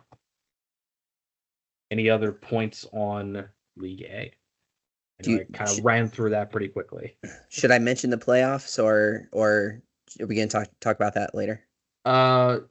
Yeah, let's talk about that after we talk about League B. So okay. Those 4 teams that are in the relegation playoffs, the draw was conducted. So we have the pairings. We'll talk about that in a second. But those 4 League A teams will play 4 League B teams that finish second in their group. Yeah. And so I feel like we should mention the matchups for the quarterfinals too, since the draw took place the other day. So you got Italy facing Germany, Denmark facing Portugal. They're on the same side of the bracket. So winner of Italy, Germany, Denmark, Portugal, they play each other. Then you got Netherlands playing Spain, Croatia playing France on the other side of the bracket. So I think I saw a post from you actually that we have what I think did you say 2 or 3 prior World Cup matchups here? 3. Finals. 3. 3. Yeah. Yeah. Italy's played Germany, Italy, Germany, Netherlands, Spain, and then Croatia, France. So actually 2 of the last 3 World Cup finals are on the same side of the bracket. The Netherlands, Spain, and Croatia, France. Yeah. It feels like that draw was rigged. You think so? I don't know. It's just some of the pairings between there and then the other playoffs pretty unbelievable. So they're going to be fun. Those games are going to take place in March. Yeah. And then the final is going to take place in June. Yeah. All right. So why don't you go ahead and run us through League B then? All right. So League B, our 4 winners getting promoted to League A are Czechia, England, Norway, and Wales. And I don't think that's the 4 that people expected necessarily coming into this window. Maybe in the case of Czechia, Norway and Wales, though, direct promotion. And Wales, especially, coming up with a huge win over Iceland, but Turkey just totally fell apart and just blew it. They got dominated by Montenegro. They got absolutely dominated by Montenegro. Nikola Kristovic of Montenegro made our team of the window really for that performance where just ridiculous. Could not stop scoring goals against Turkey. In the rain. In the rain. It was pouring. The pitch was a mess. Yeah. Scored all 3 goals for Montenegro against Turkey. And that was it. Turkey was just good. They were good goals too. Good goals. And man, where was that from Montenegro? All Nations League. They lost their first 5 matches and scored a total of 1 goal. Yeah, exactly. Who the heck knows? But really, Turkey just laid an egg. Yeah. Clever pun. No, so I had both those games on, and for a while there I was really excited about Iceland, and then Wales. Wales, I mean, full credit to them. I mean, they are playing well right now, and I'm pretty sure that they're in pot 2 for the World Cup draw. They are. And whoever pulls Wales, I think that they're going to be really tricky for any pot 1 side. I agree. Except maybe Spain. They didn't lose. They didn't lose a match the entire Nations League. Yeah. And, they needed help for Montenegro to get promoted, but they did not lose a match the entire qualification. Wales has been playing incredible since last June. So, almost a year and a half. They've played 16 matches. They have won 7. They've drawn 8 and lost 1. They've lost 1 match in their last 16 matches. That's really good. Yeah. That's really good. And this, this is supposed to be the Wales, no Bale, no Ramsey, like blah, blah, blah. But they've, I think they're proving people wrong, including myself. Yeah. Yeah. They're playing very well. And, they had a rough patch. 2022 was a horrible year for them. Yeah. Really, June 22 to June 2023. They were just, I think struggling to find their new identity. And they're certainly at this point playing much better. I agree. They're going to be in League A next time, which is awesome. Yeah. And pot 2 for the World Cup draw. I think Wales is in a very good spot there. And also, just one of the other things to mention, I mentioned briefly on it, that the Nations League feeds or will feed teams into the World Cup playoffs. Um, Winning your group is huge in the Nations League. So the priority is given to group winners. Um, so Spain, Germany, Portugal, France. If any of those 4 teams, if they finish top 2 in their group, then you go down to League B. Then you have England, Norway, Wales, Czechia. So you would need 3 of those teams: Spain, Germany, Portugal, France, England, to not finish top 2 in the World Cup qualifying group, which is never ever going to happen. So, Wales being in pot 2 and pretty much assured a place in the World Cup playoffs, they're in good shape. And it may be through the playoffs, but they're definitely a team that's in really good shape right now. I think you could say the same about Norway. And we've been waiting for Norway to do more. And finally, Norway comes through and wins this group ahead of Austria and Slovenia. Scored 9 goals this window. 9 goals, only conceded 1. Dominated Slovenia in Slovenia. Yep. Which I think is just, for me, that was definitely a surprise. They almost didn't make it. They almost didn't make it. They got an equalizer. So the second match, well, they were dominating Kazakhstan. Austria was playing Slovenia. Austria was winning that match. If Austria wins that match, Austria actually wins the group. Slovenia finds an equalizer in the 81st. Austria is not able to find the winner, and Norway jumps ahead of Austria and finishes top. Will get promoted to League A, has a place in the World Cup playoffs, almost virtually assured as well. In pot 2 for the draw, picking up that win over Slovenia was huge. That was essentially a game to play themselves into pot 2. So Norway also in a great spot for Nations League and a great spot for World Cup qualifying. Yeah. And we put Nusa on our team of the window. I think it's definitely justified. You probably could have put Holland in there as well, but we wanted to create space for some other players around the world. But Nusa played out of his mind. I think he was absolutely critical for the team this month, and I think his inclusion is definitely justified. Against Norway, he had a goal and 2 assists, and then against Slovenia, he had 2 goals. He was playing really well, and the connection that he has with Holland is special. Like that is going to take them places when they're both playing together. Like they have really good chemistry, so that's really fun to watch. I think the other thing that I would point out to you with Norway is there's one player that I just wonder if this is a lot of Norway's success is dependent on as well. You can't single it out to one player. That's not what I'm saying. What I'm trying to say is Leo Ostegard was not in the squad for the match last month against Austria in Austria. He anchors that back line, though. Every single game that he's played for Norway in this qualifying campaign, they haven't lost when he's been there. The Austria game is the only game they lost, and he was not there, and they got smashed. So I think he's a key cog for them in their back line. Yeah. I'm super happy about Norway. I'm not surprised. It's about time.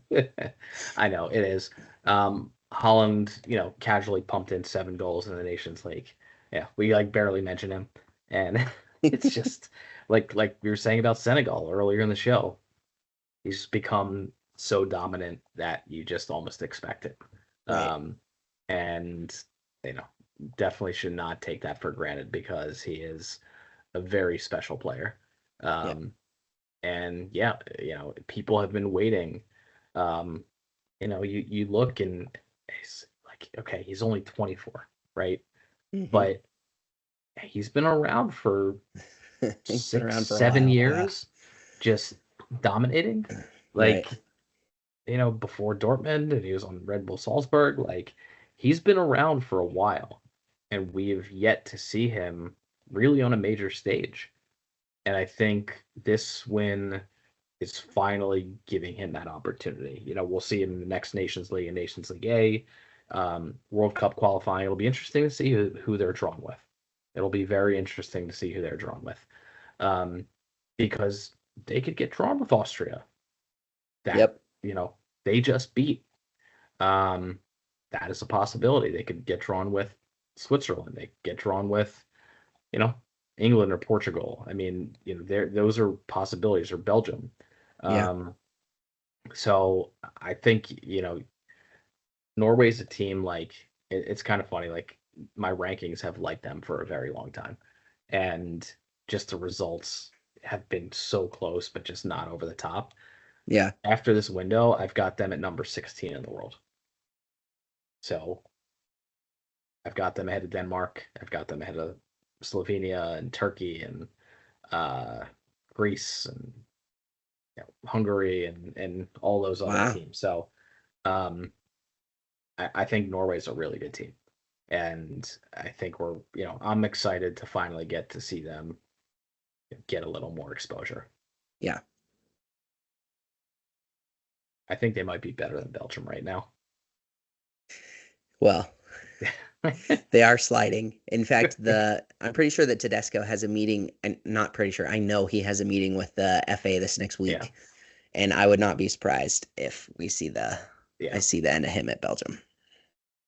Because they definitely underperformed. Yeah. Yeah. Let's just quickly talk about Ligue A, because Czechia held on, I guess. I don't know how. Ligue A, the Group 1 was a mess in League B. Oh, yeah. It ended with Albania getting relegated. It ended with Georgia heading to the relegation playoffs.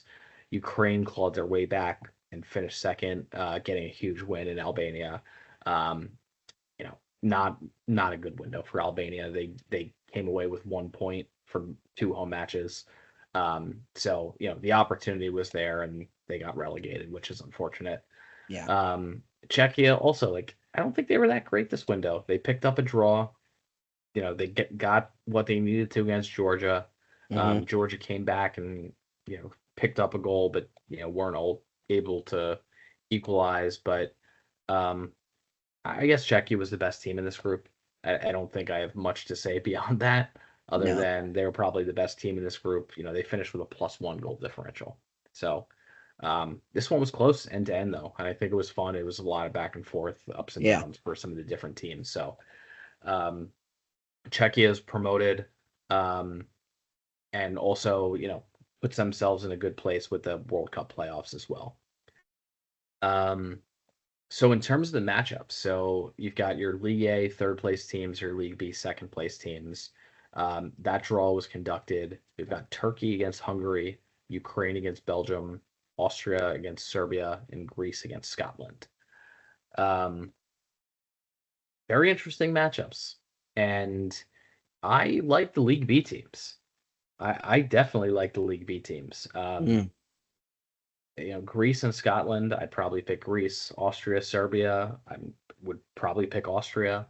Ukraine, Belgium, I'd probably lean Belgium, but I think that's going to be a really tight matchup. And Turkey, Hungary, I probably would lean Turkey at this point, but the last matchup against Montenegro makes me question that, but it was just one game. But yeah, I mean, I think the League B teams are going to be very tough in these matchups. I think so too. I'm really looking forward to the Greece-Scotland matchup. Yeah. I think that is a quality matchup. Yeah. It's gonna be very tight. Yeah. I think it's gonna be very tight. All 8 of these teams, I think, are very close in quality.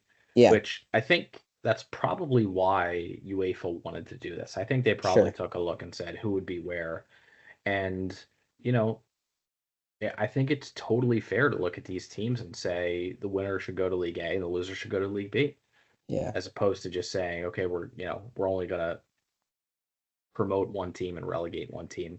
I think these matchups are very fair in terms of who Hmm. should, be an A versus B. Yeah, I agree. I'm not quite so sure that Ukraine Belgium is going to be so tight. I don't know.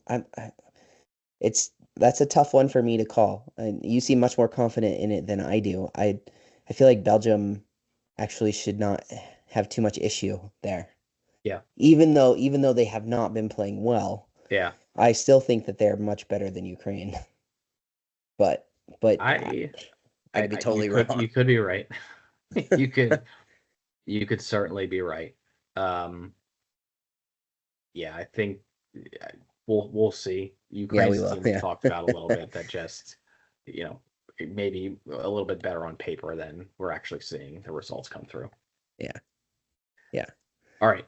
So, Do we talk about do you want to talk about League C next? yeah, let's talk Yeah. about League C and then we'll Okay, talk League about C. the matchups. Yeah, okay. So League C, similar format came through. Four group winners: Sweden, Romania, Northern Ireland, and North Macedonia. Um, a little bit of a nuance with the relegation. So the bottom two are directly relegated. So Lithuania and Azerbaijan, who were the worst two fourth place finishers, are dropping to League D. Yep.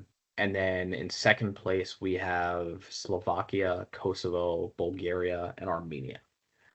So those teams will go to the playoffs against the League B teams. Let's talk about just the winners and just some of the groups, and then we'll talk about the playoffs.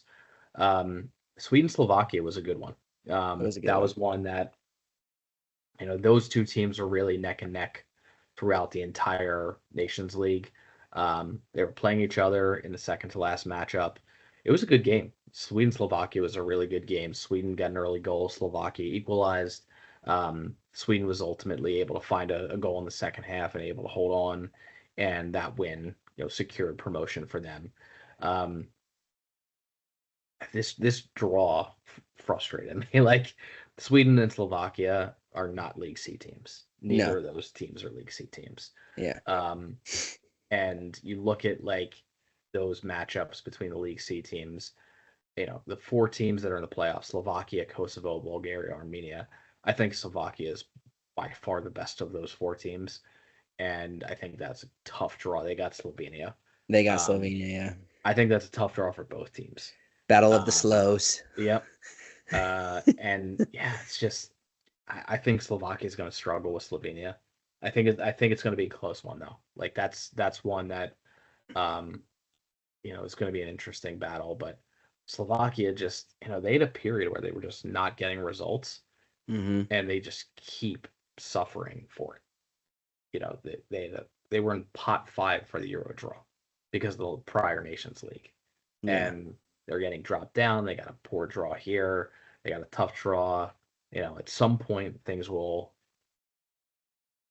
start to turn around for them, but they just, you can't take a Nations League off and just say, I don't care. Like that's very, very evident. So that was a good battle. Sweden, I think, deserved it. Sweden's playing very well. Yeah. And shout out Gilchrist. Yeah. Dude's an absolute monster. Yep. He's just scoring at will for Sweden, scoring at will for Sporting Lisbon. He's going to move to some ridiculous club very soon. Oh yeah.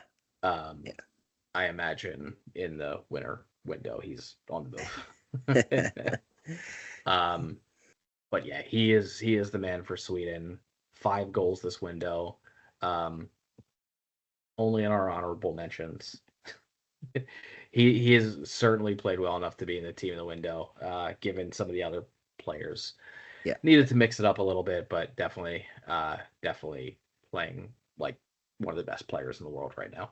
Yep, absolutely. So Romania also finished top of the group. Unfortunate situation in the match against Kosovo. The match was stopped towards the end. Kosovo players walked off.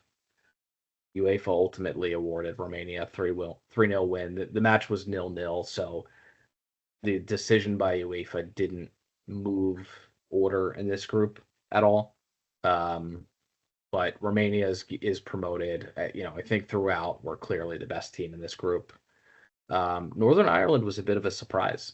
They were up and down, but they got the job done this window. Picked up a 2-0 win over Belarus. Drew 2-2 with Luxembourg. They were up 2-0 on Luxembourg. And it did look, a little bit shaky with Bulgaria kind of breathing down their neck a little bit. But Northern Ireland was awesome. And we had Shea Charles in our honorable mentions. He really, really, really good player. And just Northern Ireland shout out, congratulations on the promotion to League B. Absolutely. Well, we'll be very curious to see how they do in League B. Like, yes. Are they gonna keep this momentum going or not? So yeah, Northern Ireland was out of this entire group was definitely the surprise package. Yeah. And they're a young team. They've got some good young players. Young. We talked last window about Isaac Price, who had a hat trick. He's 21. Shea Charles is 21. They've got guys that are 19, 21, 22 all over the squad. So it's definitely a team to keep an eye out for because they're a very, very young team, and we'll be curious to see, like you said, how will they do against some more difficult competition. So right. And then North Macedonia pretty much dominated throughout. Not a whole lot to add on North Macedonia. They definitely deserve to be promoted. Yeah. So the second place teams and the matchups. We've got Kosovo against Iceland. We've got Bulgaria against Ireland. We've got Georgia, Armenia, and we've got Slovenia, Slovakia. Georgia, Armenia, of course, are neighbors. Slovakia and Slovenia. Another one where just looking at the draw, it felt like this is something's going on here. Kosovo, Iceland is interesting. That's a really interesting one. I think in general, I feel a little bit differently about this than I do about the League A B teams. I do favor the League B teams here against the League C teams. Mm-hmm. I do like Iceland over Kosovo. Ireland, Bulgaria is an interesting one. I think I lean Ireland, but Bulgaria is going to be tough. Georgia, Armenia, I like Georgia, and Slovenia, Slovakia. I do like Slovenia as well. So I think I'm probably League B across the board here. What are your thoughts? Yeah, I agree. Iceland will find Kosovo tricky, I think. Iceland also, so Harede stepped away from the Iceland national team. He's just nothing more than just old age. He just was done. He didn't want to do it anymore. So he's stepped down. That was a bit of a surprise. So they're looking for a new manager now. But yeah, I agree with you. I think it's the League B teams across the board here. Yeah. All right. So we're gonna wrap up with League D. And League D. This is what everybody's been waiting for. It is what everybody has been waiting for. We knew coming into this window that Moldova was going to be. Did we know? We didn't know. We thought Moldova would be through. Moldova is through. They are promoted to League C.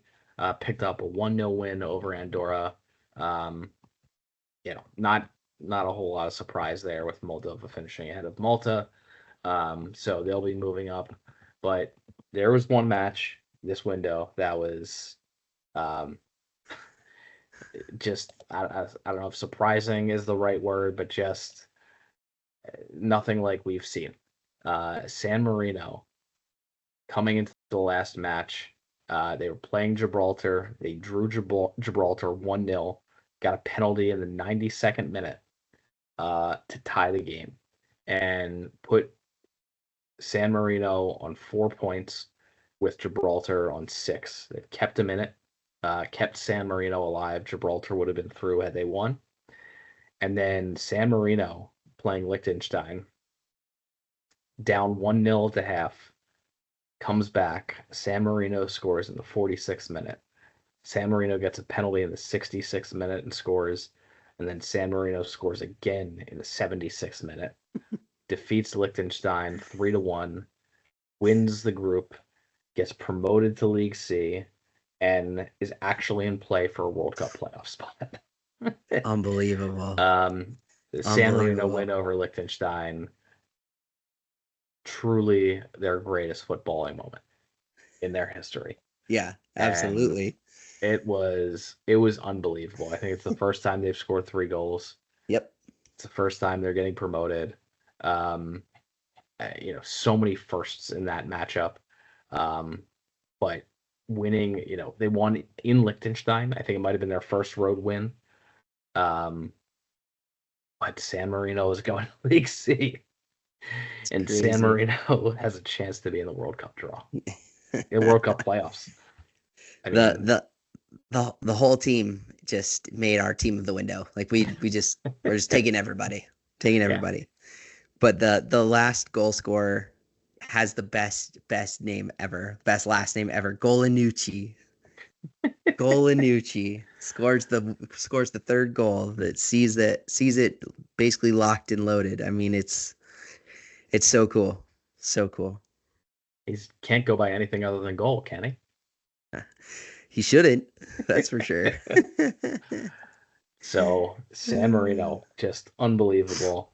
I can't wait to see San Marino in League C. I'm very curious. Like, San Marino's never had success, period. Like, they've never had success. And do we start seeing some of these,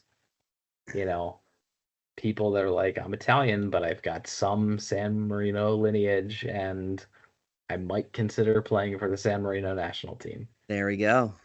This is how it starts, baby. It is. It is. So that's going to be awesome. And so there are also playoffs. So Gibraltar is going to play Latvia. Malta is going to play Luxembourg. I like Luxembourg over Malta. But Luxembourg is not playing well at all. They finished last in their group. Latvia, Gibraltar, I think, is an interesting one. I think I favor Latvia, but I could see Gibraltar knocking them off. Yeah, I could see that too. Yeah, I could definitely see that. I think we could. I think we could see that happen, which would be interesting. Latvia's got a lot that they need help with. Yes. but anyways, that's a story for a different time. Yeah, I agree with you. So, all right. So that is the UEFA Nations League. It was a fun September, October, November window. It was quick, but UEFA Nations League is always a good time. Mm-hmm. Lots more to come in UEFA. Those draws are conducted for all the matches, and those playoff matches and quarterfinals will take place in March. But a lot more to come with the World Cup draw. As I mentioned before, we're going to have a show coming out in the next 10 days or so, previewing the World Cup draw, talking through all the implications of Nations League and playoffs and so forth. So you can look forward to that. That'll be coming soon. Joe, any last thoughts before we sign off for the evening? Just December. I know people may think there's nothing going on in December, but that is actually not true. There's quite a lot. If you're into more of these kind of secondary continental competitions, there's a whole bunch. You've got the Gulf Cup, the Gulf Arab Cup, I think is maybe what it is. That's going on. You've got the Asian Championship, not Asian, but ASEAN Champions, so Southeast Asia, is going on. I'm looking forward to that one. There's I think it's called the Governor's Cup in Oceania, which will be interesting. And then you also have the East Asia Football Federation -1 championships. That's the preliminary round. So you've got teams like Hong Kong, the Maldives, uh, not Maldives, sorry, Macau, and there's somebody else that I'm missing. Anyways, so there's definitely viewing options, and I don't know how much we're gonna cover it, but whatever Watch we it. decide to do, Watch it you if you can can. whatever we decide to do, you'll find it on our feeds. So, anyways, yeah, and I hope everybody has a wonderful holiday season. Absolutely. Thank you for supporting us and listening Thank you to for us. supporting us. Just want to mention a couple of socials before we sign off. At Window INTL Pod is us on X Twitter. Our Patreon is out there. Again, spreadsheets, WhatsApp community, all kinds of international stuff, newsletters, international rosters. Joe's got the great book of call-ups with every international team's roster, current roster, former players. It's a tremendous resource that alone is worth the price of the Patreon. You can find Joe at 12th Yank on Twitter. You can find me, Brandon, at we_global. We're around. We're posting more on Instagram. Definitely give us a follow. YouTube channel. All those things are out there. So we really appreciate your support, listening to us and following us. Hope you enjoyed the November window. We've got some more content coming for some of these draws and look forward to talking to you soon. Thanks, everybody.